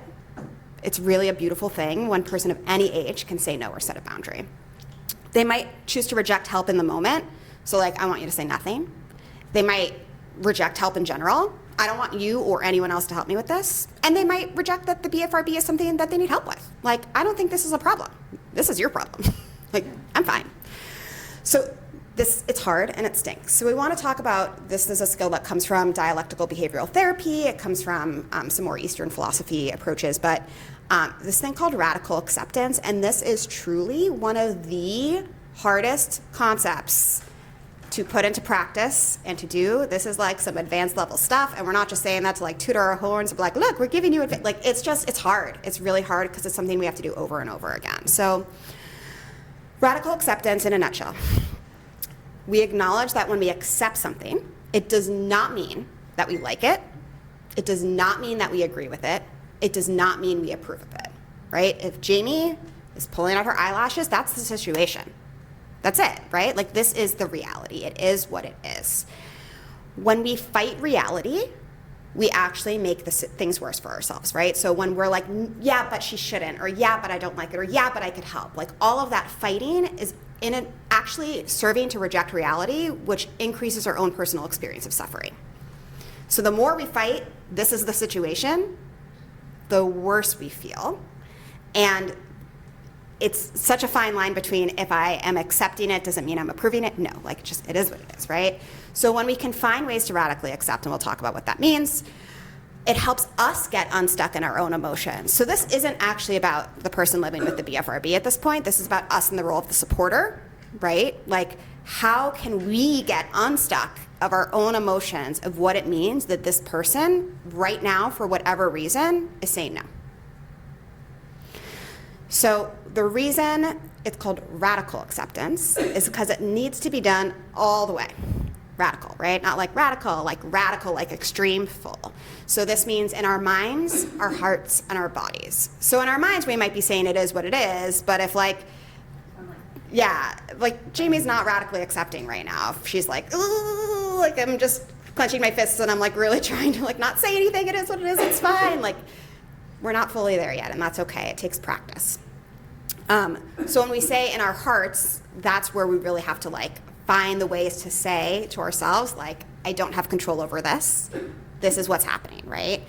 And in our bodies, we actually can do things to start the process of radical acceptance to help our minds and our hearts catch up a little bit. So we'll talk about that in a minute. But it sucks. It sucks to have to do. And radical acceptance is something that you don't get to just do once. It would be really cool if you were like, I radically accepted today and I'm good now. Like, you might have to do it over and over and over again. And maybe that's every 10 seconds at first. And then maybe it gets to 10 minutes, and then maybe it gets to an hour or a day or a week, and then you're back to 10 minutes and then back to 10 seconds. And like, that's part of the process. It's truly a choice and a stance that we take, and it's exhausting, and it's also really healing because it allows us to then respond to pain rather than suffering. And pain is natural. We're equipped to deal with pain, right? We have that systemically built into ourselves. So let's do a real quick, like, little, and go ahead. There's also this idea of within radical acceptance, if we are, feeling that pain and we are not accepting, right, this process of it, that's creating the suffering. So it's like this ingredient of pain plus non-acceptance leads to this idea of suffering. So we're gonna do kind of, what does this mean to do in our body? Yeah, so, okay. I want everyone to think about, it doesn't have to be BFRB related, but think about a situation where you're like, I hate this thing. I wish this wasn't a thing. Just like really let yourself get in there and start to notice tension in your body. Try to picture yourself in the scenario where like, I wish I could change this thing. And I want you to whatever degree you feel comfortable to really like lean into physiologically what that looks like. So if this is like hunching over, if this is clenching your fist, if this is clenching your jaw, and for the purposes of this, I really want you to do that in here if you're comfortable doing it. So I'm going to like really, I'm already not sitting particularly open-bodied, but I'm gonna really close down and I'm gonna feel the tension in my chest. And I want us just to notice like what this feels like in your body. You don't have to share that, just pay attention to it for a moment.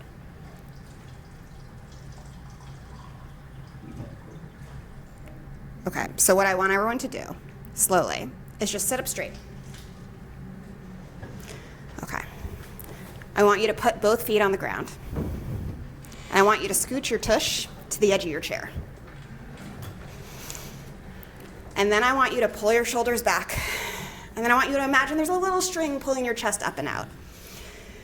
And then keep bearing with me, everyone's doing great. I want you to take your hands, maybe you can show, and turn them palms up and place them flat on your lap. And now I want you to just take a moment to notice what your body feels like now.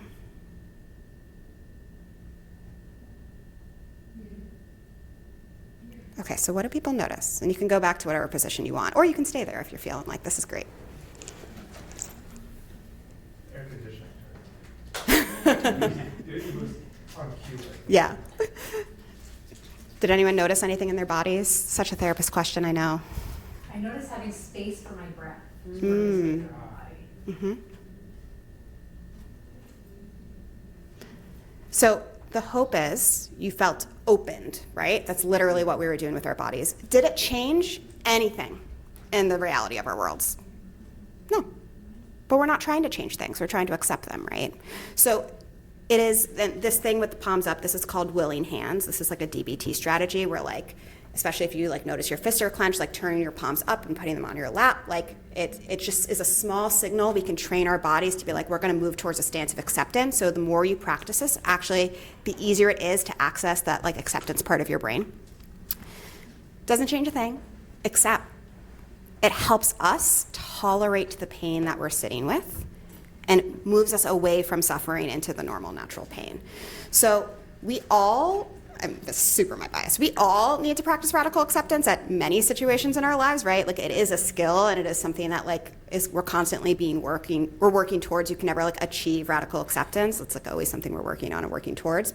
And especially if you are in this position where you're like, I wanna help and I'm being told no or I can't.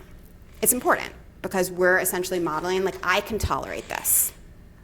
I can tolerate this and I still love you and I still care about you and I'm still here. That's big. Can you say that again? I still love you and I still care about you and I'm still here. And I can tolerate. And I can tolerate this, yeah. And we're gonna talk about more ways to tolerate. So, okay, just because it's a lot of talking for us. We're curious, for people who have had these conversations successfully or less successfully, like let's learn from each other, right? How have they gone? What have you learned? What's worked? What super hasn't worked if you've tried to approach this with a loved one before? Or if someone's tried to approach you, if you live with a BFRB. Go ahead. Well, I think it's interesting that you pointed it that you feel like, so my wife has trick, and so I've tried to support her in that role, and inevitably I don't think I've ever been as, you know, I wouldn't say insensitive to say stop, but I've certainly used words like that. And I want to think that it's coming from a place of love.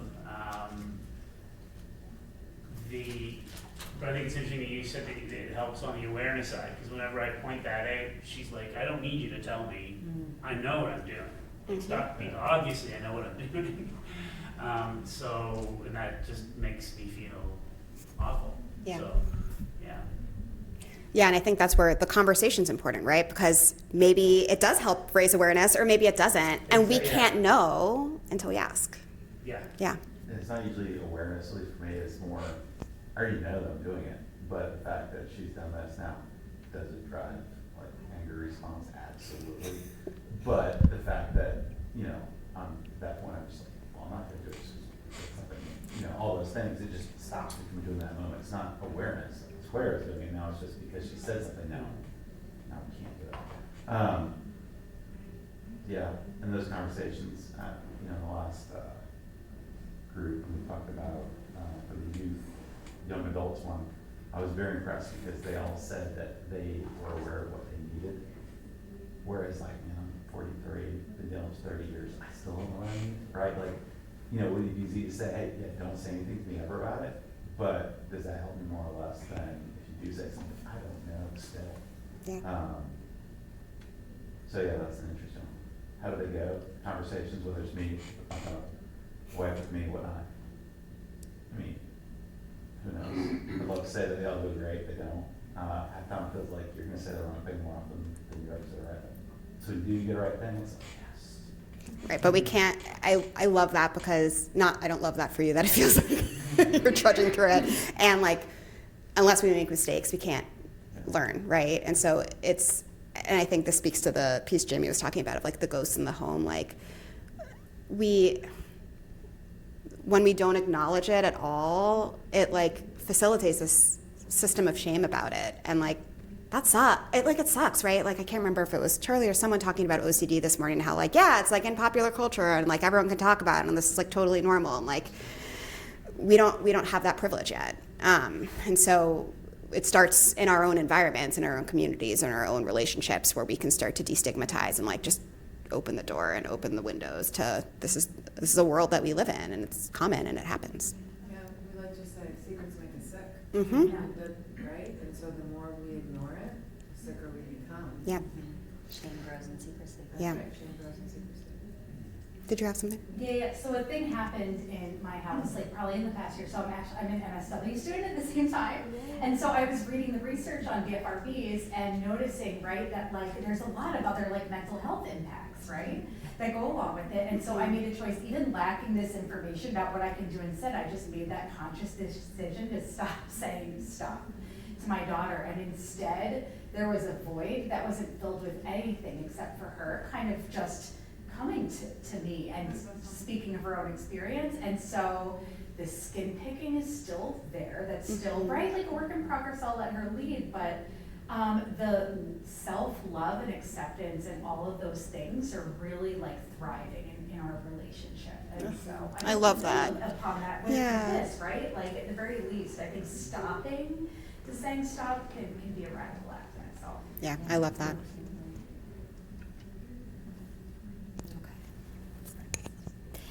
All right, so we want to acknowledge that not everyone has access to services for various reasons, and I'm not going to go in depth for why, but we want to say that like you or your loved one don't need to be in services or with any mental health provider to have these conversations. A lot of you have had some of these conversations, and maybe you do have a provider, maybe you don't. We can certainly facilitate and guide you and practice and do all of these role plays, provide other questions that you can ask, do all of this that we're talking about, and that it's always an option that we fold in to our treatment. So I primarily work with the children and adolescents in our practice, and so it's something that's always needing to be talked about, right? The child is experiencing this, and parents like you are, what do we do, right? Like, I want to say stop. And so we practice this and we collaborate or practice radical acceptance. We do X, Y, Z. And so it's something that we have found really empowering for parents or loved ones to be able to discuss this in a way that's either not overly discussed, where it's too much, or it's the ghost and it's under discussed in a way that's not as helpful. Okay. So you don't need a therapist to have these conversations, and therapists who are trained in BFRBs absolutely are equipped to help navigate the conversation. So similar to a person living with a BFRB, help is there if you want it or need it, right? And you don't have to need it, and you don't have to want it, and that's okay too. I meant to undo these, but that's fine. That's okay. Okay, so we are going to start with elementary age children. We're going to start here due to a few reasons. One, there is baby trick, right? We do not practice for that age range. So Neither of us have the knowledge for pre-elementary age, and so this is why we're starting here.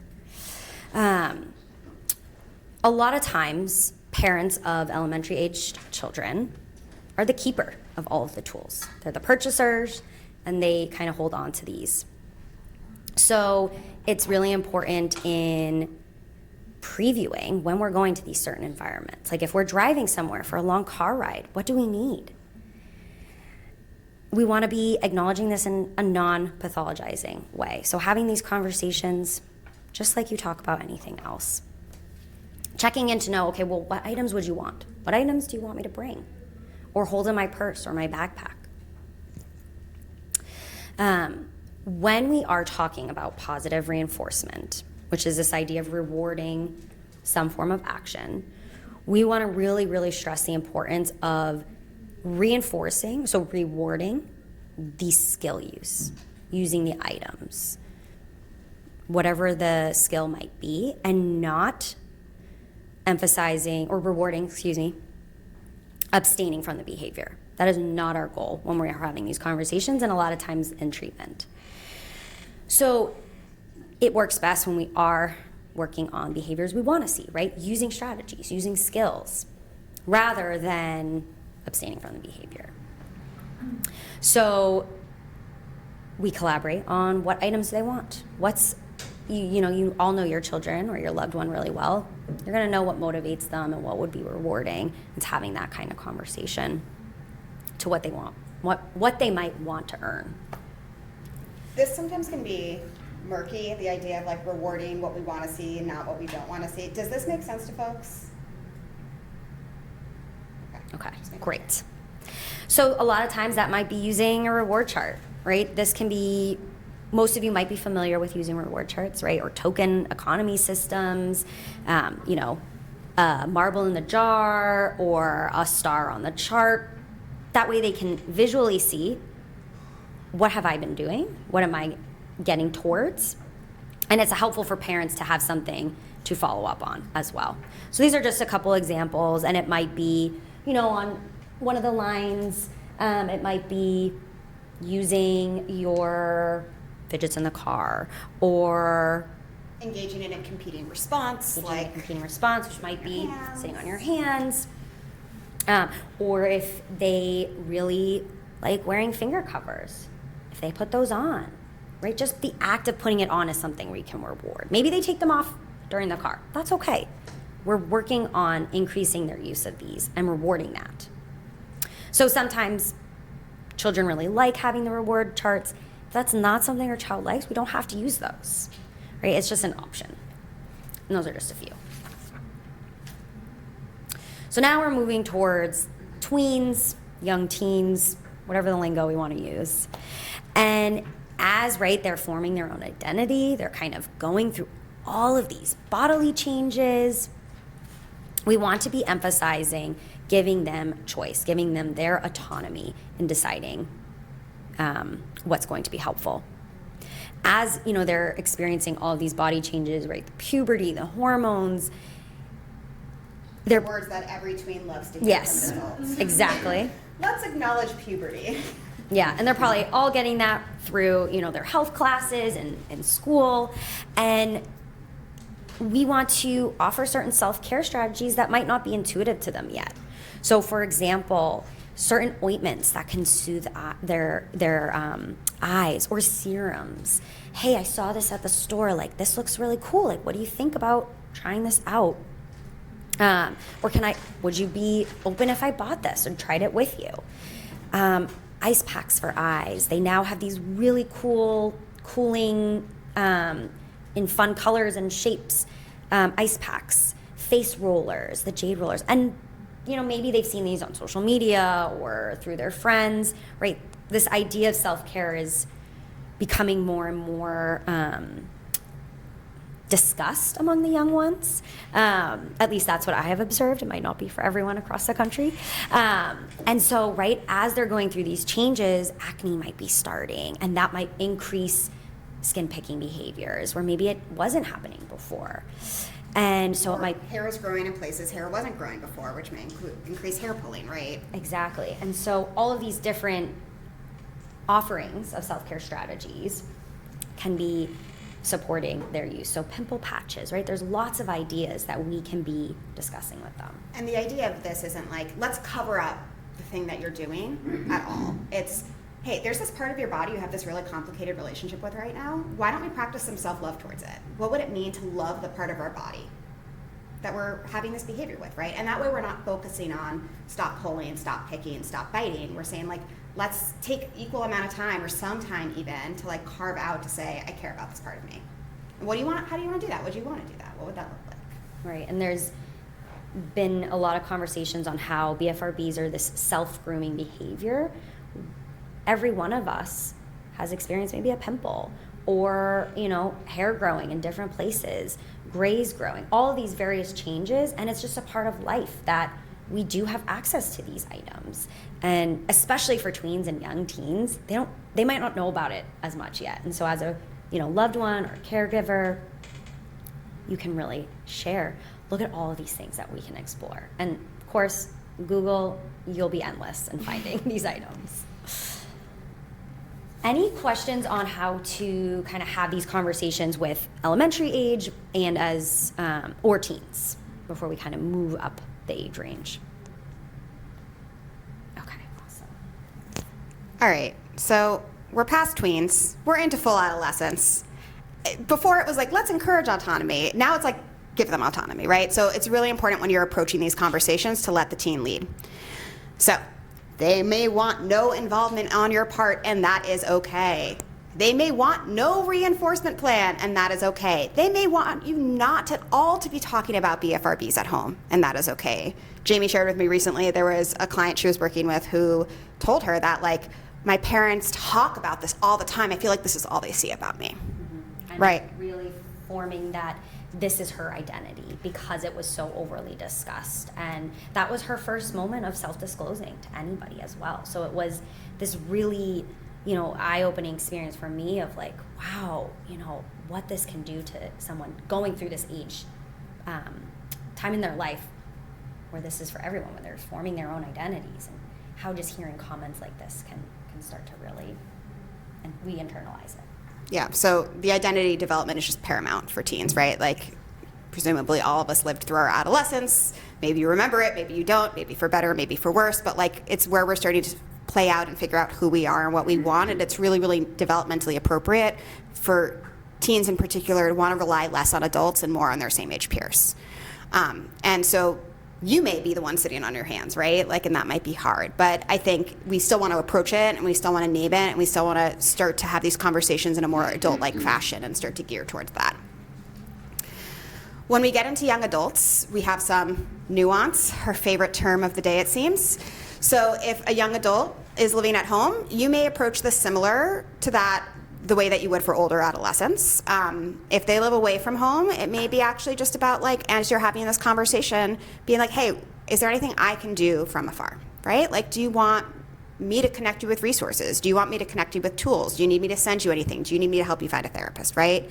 And if you're a young adult, and this is a young adult who you live with, right, it will be more similar to adults. So this is like, young adults kind of can veer down or up depending on the circumstances. But when we get to adults, we just want to be straightforward and compassionate, right? Adults, we have a pretty good BS meter. We know when someone is anxious. We know when someone is trying to beat around the bush. Like, just be direct. Like, this is not this bad, horrible thing. It's just a thing. Like, how do we just be straightforward and compassionate? Boiling down simply to this concept of like, I see this. I know what I'm doing. How can I help? And if the answer is, I have no idea, to the point that you made earlier, that's okay, right? But we want to let the people in our lives know that we're here. If you're like, holy cow, I am so anxious about the idea of having a conversation like this, how do I even approach it? We're not going to teach this skill, but there's a skill in DBT called Dear Man, which is a very clear-cut way to like describe a situation, express how you feel, assert something, and then reinforce a relationship. It's a really beautiful scaffolding. It's really, really simple. You can like Google Dear Man, and this will be the thing that comes up, but it's a really great way to have like a really kind of even playing field conversation with someone that you care about. Adults typically have the readiness or awareness to engage in these conversations, even if they don't have answers, right? But they're typically differently able than maybe our teens or our tweens or our children. And if they don't want to have it, this is bolded. Respect the limit and boundary. Have we said that enough? Which sucks. So hopefully this helped show a little bit of like how we can skew up and down developmentally. But now we want to get into getting skilled up. So, okay, we have these conversations. Maybe we have some really fruitful solutions that come from it. Or maybe we don't, and we've just acknowledged it, and it's no longer a ghost in the house. Or maybe we're exactly where we were before, but we still are like, what do I do, though? I know I'm not saying stop, or I know whatever has been said. These things are not helpful. X, Y, and Z are helpful. Now what do I do? So there's lots of things that you can do to model, demonstrate love, support, and care without it becoming the person you care about's problem, for lack of a better way to put it. So we're going to overview these things. This is the rest of our talk, more or less, with a case example or two, depending on time. So we're going to review some of these things. So some comes from DBT, and some comes from the SPACE approach, which we'll talk a little bit more about. So DBT, which stands for Dialectical Behavioral Therapy, it's a skills-based approach that balances acceptance and change, and it has this whole module of what are called distress tolerance skills. So distress tolerance skills are designed to help us tolerate painful events and emotions when we can't make things better. They are not designed to help us feel better. I'm just going to say that one more time. Distress tolerance skills are not designed to make us feel better. The goal of using these skills isn't, I want to walk away feeling good. It's, how do I not muck this up more? How do I get through this without worsening the situation or my emotions or acting impulsively? If I'm like sitting and trying to bite my tongue and not say stop, how do I actually do that? Because it's really hard. So it's to help us get through a difficult moment.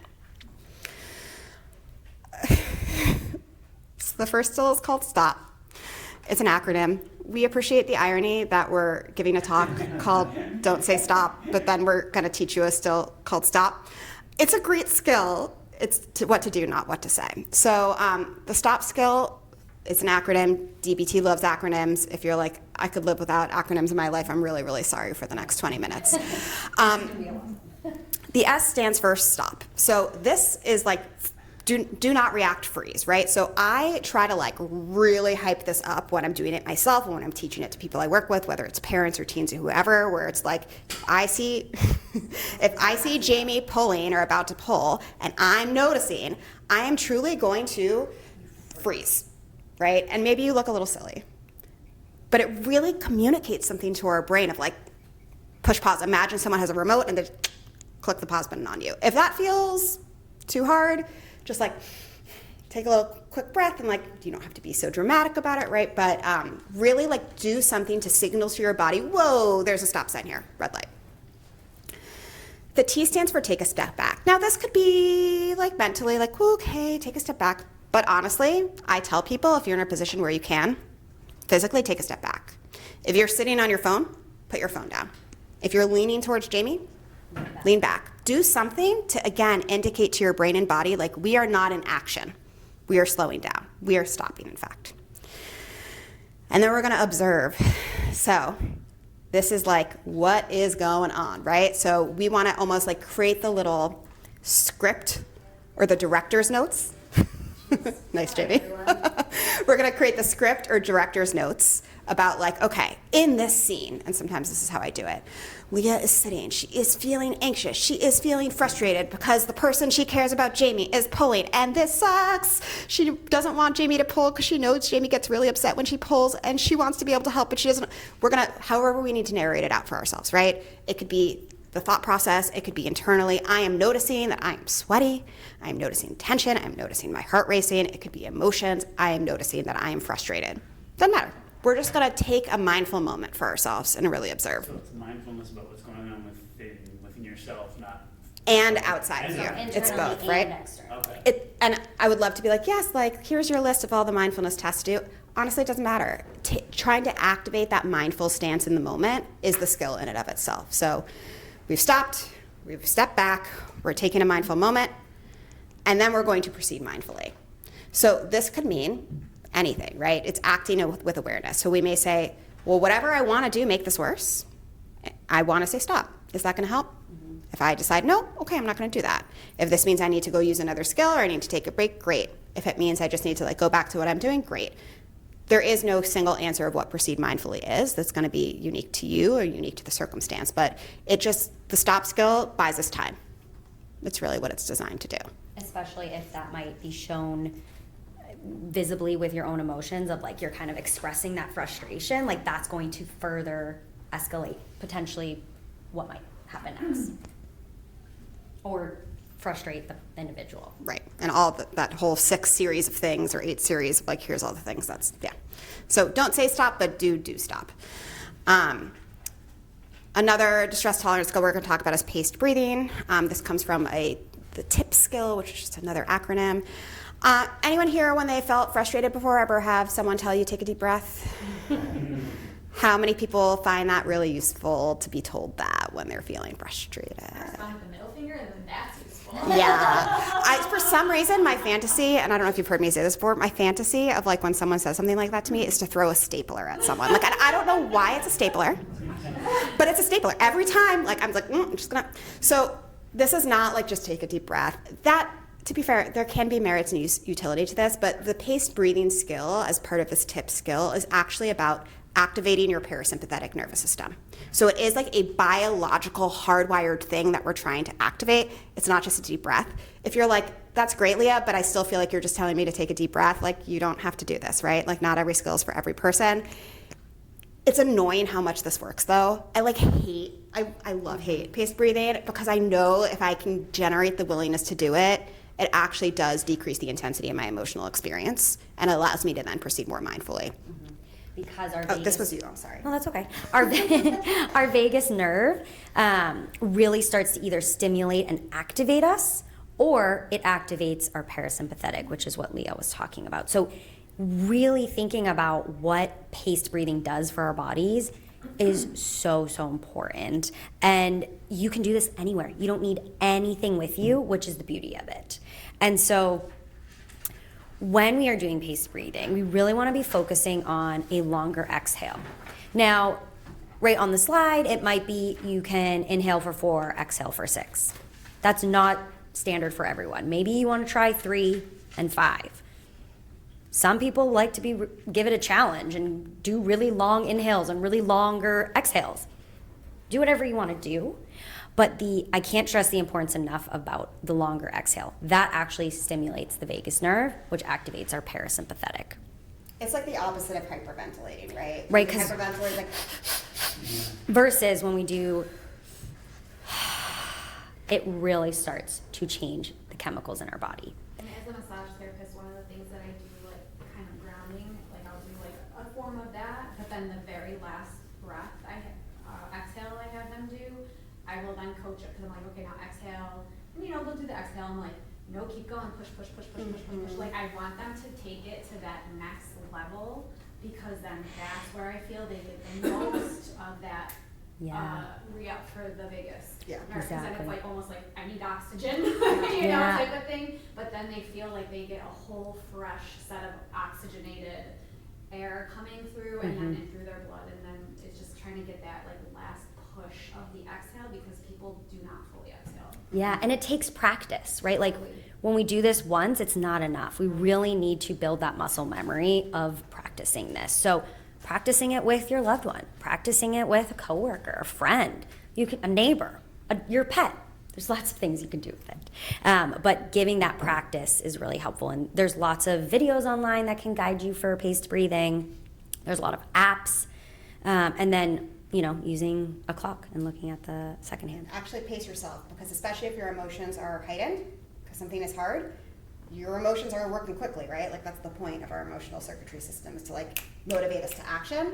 So like if you're like, well, this was 10 seconds, but really it was 2 seconds, like using that second hand clock really forces us to be even keeled about it. Just a quick check-in. This is like a self-skill in the context of what you're presenting, Yes, right? yes, This is yes. so great in like the context of parenting in general. Yeah, and can be used with anything, yeah. Oh, sorry. 100%. Spouses. Yeah, well, that's my next question is so holding two things at once, which is that we know this is like incredibly helpful, but also sometimes when we're told to do this, we want to throw a stapler at someone. Do you have any tips or tricks for when we maybe want to get a co-parent or a spouse to like recognize because they're not on the same parenting page as us? Ooh. Interesting. I almost feel like this is Like the in a way, supporters it's not piece. gonna raise hackles and it's gonna be collaborative, because of course, like, we wanna get ahead of that by having the conversation way ahead of time. Yeah. But in the moment, when sometimes you need them to like lower their own hackles for the benefit of your family. Yeah, And so- themselves, like, what are strategies in the moment you could use? So I think there's two things. So for not in the moment, which I recognize is not what you're asking, but I'm gonna speak to anyway. I think one of the ways we frame this with parents when we're like, whether it's BFRB related or otherwise, when we're talking about helping parents get skilled up is like, we all learn from modeling. And like, rather than being like, you need these skills, like I see you when your kid picks, like, this is not okay. Like, you need to hone it in. We say like, we want to model what it looks like to regulate, right? And this is doing these skills in a kind of exaggerated way. The stop skill, the paced breathing skill is a really great way to show, hey, I have emotions too. It's not just you. This is not a BFRB problem. This is a human condition, right? Like, so modeling it. And then I think if you're talking about parents or co-parenting with people who have different levels of support or investment or activity or mental load or whatever you want to call it, essentially saying, not in heightened moments, like, I need you to do this too, because we both need to be sending the same message and being a team about the fact that we want to model what it looks like to regulate, and that it is okay to have difficult emotions in our home, and we can tolerate that. Doesn't mean that we have to explode or go anywhere. So these conversations always happen best when we're not in an emotionally activated place. So getting out ahead of it when possible. If we're at our wit's end and we need to not be there, it is okay to step away. I think the reality is, how do we do it not, I don't even want to say passive or aggressively, like not passive aggressively, right? Like, if Jamie is my co-parent and I'm like, I'm sitting here, I'm doing the breathing, like I'm like looking at Jamie like, girl, like you got to do this with me, and she's not doing it, it's okay to step away and take a break. That is also really important modeling. We do not have to have difficult conversations when we're dysregulated. There's no rule about that, whether you're 5 or 55, right? We are allowed to take space to take care of ourselves, whatever that means. I know that's probably not the answer that feels like happy and tied up with a bow. That feels like the right answer. Okay. Go ahead. So between the stop portion and this, first part of is what stop, you don't react. Doing It's all these freeze, things yeah. Are reacting, and so, teenage daughter, the second I stop, then boom, cue, look, what's going on, Dad? Mm-hmm. Right, and so how do you balance because again, don't react. Well, if I stop, I'm reacting. Well, it's not How even. does that work? It's Am I trying to like completely go like I'm not No, act entirely normal, or go and do those things? Gonna notice if I start breathing and doing breathing exercises, cut shirts, and you'll be like, oh, you're doing this because of me. How? Right. How does that work? It seems. Yeah, and I think I recognize that it does say do not react, which is probably, that's on us for putting that there. That's an unfair thing to say. Like, we're humans, we're gonna react. So like, think about it as like pause the reaction more than do not react. So any response is a response, right? Yeah. Like every communication is a communication, every emotion is emotion, like all of that plays out. But my joke about this is like, mama needs a minute, right? Which like is like, so if your kid is like, what are you doing, Dad? Like, you can be like, I am trying to regulate myself, and just model that, right? And if they're like, well, why? You can be like, well, after I regulate, I'm happy to talk about it. Because you do not have to have that conversation if you're dysregulated, right? And then later, when they're like, well, what was wrong? And your kid is totally gonna be like lurking around the corner until you're not dysregulated, because now you've like given them a little carrot of a secret, like, oh, what's wrong with Dad, right? Like, you can say pretty clearly, like, hey, we had this conversation. You don't want me to say stop. I want to respect it. I'm trying to be better at that. And that's what you saw. Does that drive, long term, when this becomes, because again, almost habit. Yeah. Too big to habit. So then, guess what? The reaction of the parent to that becomes a habit. Mm-hmm. Like, is there, that's just, it's the next thing is, and I'm well, I wish my wife could get this as well, but how do you try to prevent that from being the next thing that starts the Wouldn't it be nice if we just didn't create new cycles? I know, right? It would be so lovely. I mean, we're behavioral therapists, so like we believe in like anytime you make a change, it just creates a new cycle, and it's then our job, like whether you're living it or you're a therapist, to determine is the cycle helping or hurting. And if it's hurting, then you adapt. And like it's, there's a psychiatrist we work with often who talks all the time about throwing spaghetti at the wall, like seeing if it sticks. And like it's a lot of times what it comes down to. The beauty with something like this, like if stop or paced breathing, like I love the idea of like I've annoyed my kid because I'm practicing a regulatory strategy. Whether they realize it or not, they're gonna learn I can regulate too. And so even if they're not doing that in front of you ever, and even if they never acknowledge that that was a cool thing or a useful thing or an appropriate or helpful thing, like, because teens will tell us, like, yeah, my parent did this thing, and we'll tell them, they'll be like, what? They like that? Or I said that exact same thing to them, and you said it to them, and then it landed. Like, we're not their parent, that's how it works. I mean, like, as a therapist, I love the idea of, like, your kid being annoyed at you for practicing a regulatory strategy, right? Annoyance. It teaches that too. Exactly. When they're adults, because for my 16-year-old, having those conversations, it's like, oh, my parents don't have all their shit together. Like when they're adults, and that's okay because then you're setting unrealistic expectations for them if you pretend to have your shit together all the time. And You know what I mean? we all need these strategies. It's a way that we're hardwired, we're humans. And modeling that might be, okay, well, maybe that's not the one I would want to use, but there's all these other ones. And like, let me explore and find out. Right. Yeah, and this is a generalization. I'm going to acknowledge it. Like, your teen is going to be annoyed with you kind of no matter what, right? So there are exceptions to that rule, and I'm always like amazed. I'm like, these need to be case studies. Like, what happened here? But it's kind of your job and their job. And so I would much rather it be for something that is serving you to be in a more effective place with them in the long term than serving them to be annoyed with you because of something you're specifically doing to them. Like, you are allowed to have reactions to what they're doing. It doesn't mean you need to behave and respond to that in a way that is going to make them feel worse, right? Like, They'll probably more notice that you're doing something different and Right. not responding in that. and this is the radical acceptance. We don't have to like or agree with anything. We can accept it though. And accepting it sometimes means like, I need to take care of myself. Yeah, it sucks. I'm not going to do this because we don't have time. And it is a very straightforward skill. This is DBT, the accept skill. It's another acronym. It's effectively like, how do you take appropriate distractions? Like, what does that look like for you? It's very Googleable, and I want us to have time to get into some other stuff. So, Yes, there's lots of wonderful worksheets online for DBT skills, and there's lots of fillable ones, there's examples. here, I can go back if people needed photos. But ask us about it later if you have questions, but I want us to get to everything. Yes, okay. So for those of you who are familiar with SPACE, I'm going to briefly overview what it is. So SPACE stands for Supportive Parenting for Anxious Childhood Emotions. And this is a treatment designed by Dr. Ellie Leibovitz from Yale. And it's a parent-based treatment. So you might never end up working with a child if you're a clinician. And it is to guide parents around any kind of anxious presentation. So it could be anxiety, it could be OCD, and related problems. And it's designed to support the child or the young teen, excuse me. So it focuses on changes that parents can make.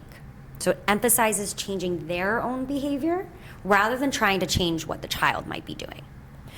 So the two main components that parents end up learning in SPACE treatment is, one, how to respond more supportively. We're going to go over what supportive statements are, and how to reduce accommodations that they are making to the child's symptoms. So what an accommodation might be is something that you are doing or not doing in response to the child's emotions. So for example, maybe the child is really distressed to ride the school bus to school, so I am driving them to school.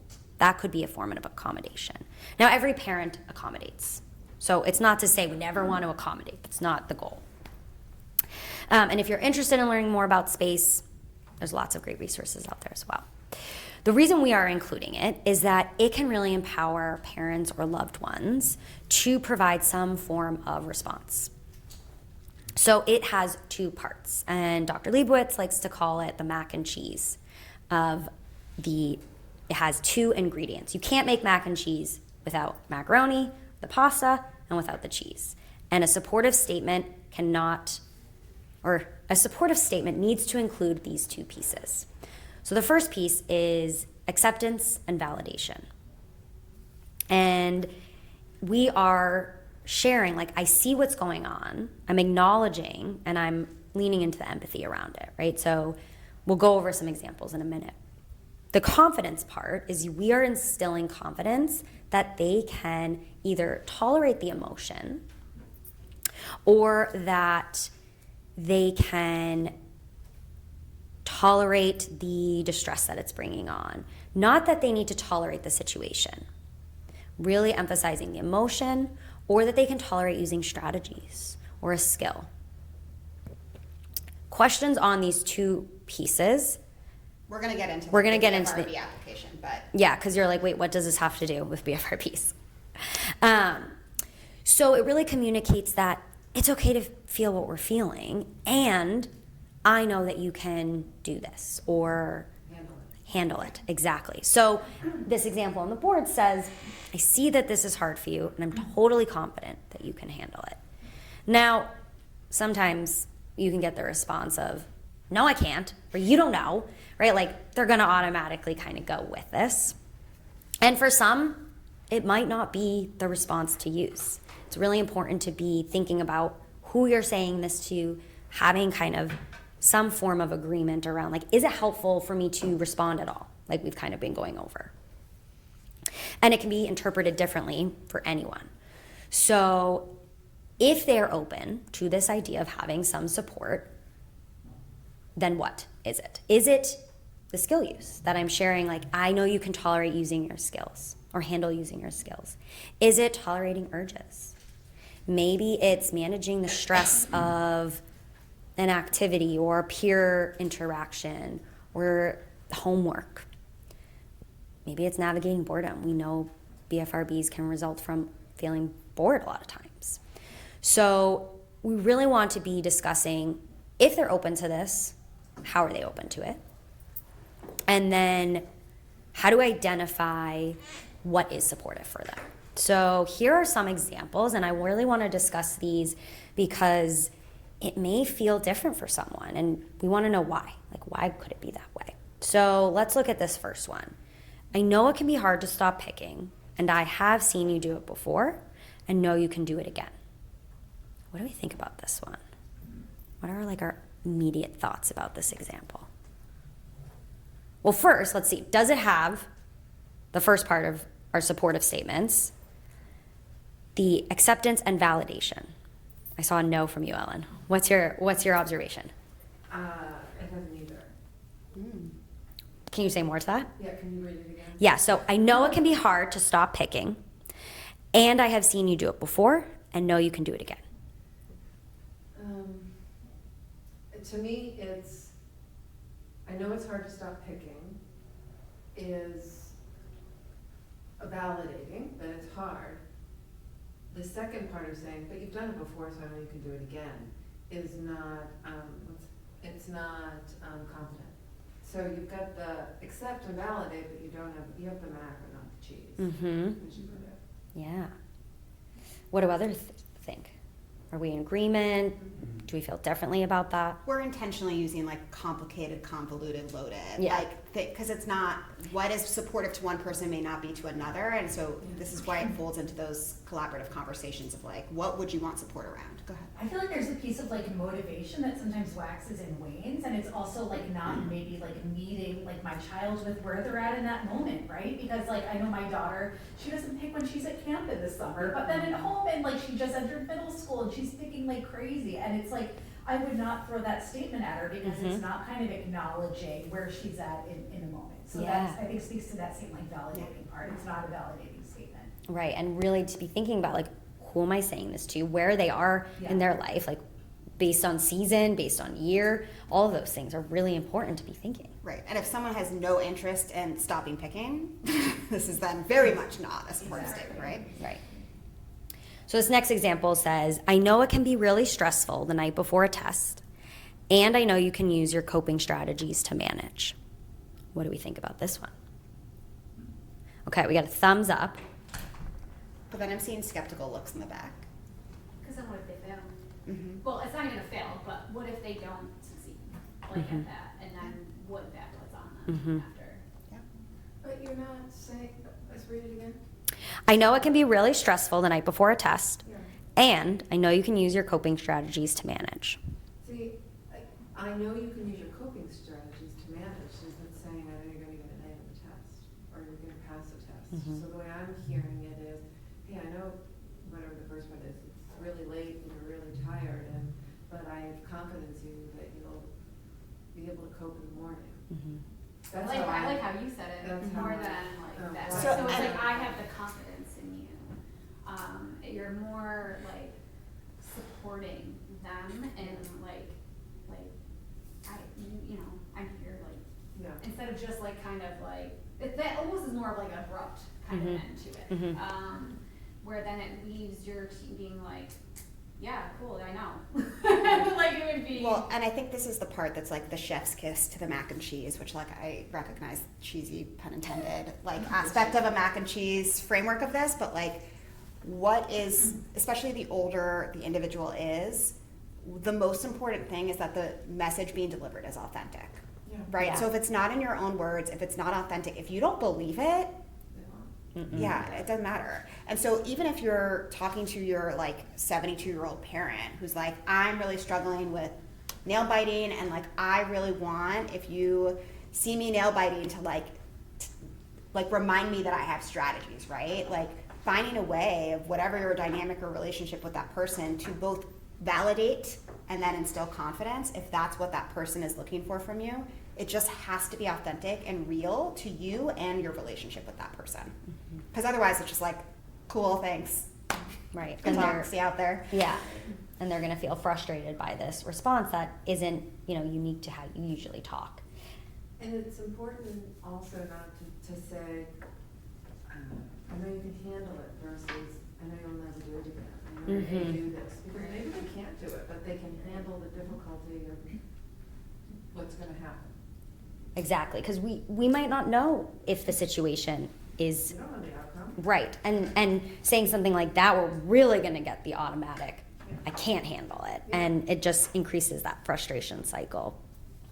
I Our mean, last, I know, anytime those words come out of my mouth to any one of my teenagers, that's the last thing, because as a parent, you don't know. mm-hmm. Not even double Oh, they're like, or as a you parent, just got from us, been yeah. dealing with polling for 30 years, but still, I don't know.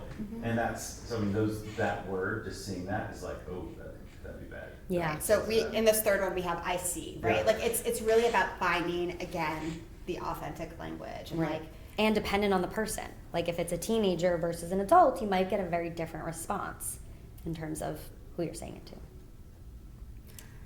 I think we should, yeah. Move ahead. I don't think we have 5 minutes. So, the too long don't read. It takes a village, right? Whether it's for the person you love or for yourself, like having people who can reinforce supportive messages or can express care and love or like whatever it is, right? Like to know that we're not alone, whether it's the person living with a BFRB or the person trying to support the person living with a BFRB, like engage your community, whatever that looks like. And there's a lot of ways the space treatment has a lot of particular things about the concept of supporters and who those people can be and how they can be supportive. But like enlisting people in your life to be your ally, and your loved one's ally about it, where we're not shrouding in secrecy this thing in a way where we can just be like out and open. Like I've had teens who have aunts and uncles who have been their supporters who like they're okay with mom or dad or whoever saying like, Jamie pulled a lot last night, can you just check in on her tomorrow, because she usually has a hard time after, because sometimes it goes easier when it's not the parent or the partner, right? Like it's just how it is. We have a bunch of case examples. we're not going to do them because we just have a few minutes. So what questions, let me just jump to the end. What questions, if any? Comments there?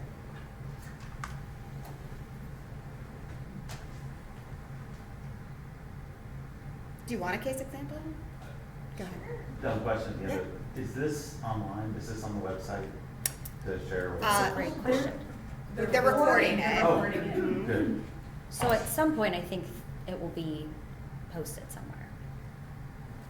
I'm a volunteer, I can check on that for you and get back to you. That's great, 'cause this is, no kidding, this is probably the best, you know, just for people, you know, for the youth yourself, but with kids and, you know, my wife dealing with the kid with BFRB, this is fantastic. Looks like they've got a parents and supporters, support group later on, that you're gonna get that one.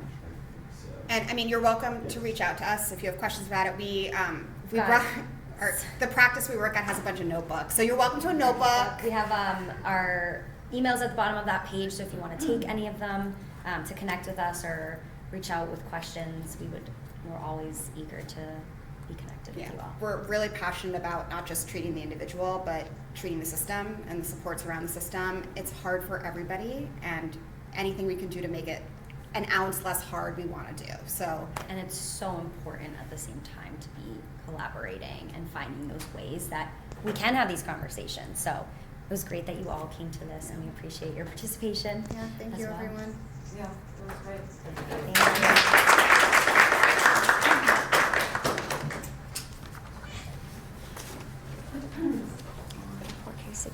I know. That's okay. Oh, thank you. When I saw you on this. Yeah, I won't please. use much of your time. But when I saw you on the schedule, I was like, this is where I'm going. And I feel like as a parent of 3 neurospicy, plus, you know, a girl, 12-year-old with skin picking disorder, like this part is huge. And I feel like this is the first session, and like this is really why I also pursue social work and where I want to practice is exactly hands down what you said at the end, which is like treating not the individual, but treating the whole system and treating the family. Because I think this is the first session where it's not like fix my child, and kind of like fix my child with medicine, fix my child with this whole like right, and like there's a place for that, and that's certainly a part of it. If like pursuing treatment when they want to, but at least for my own child.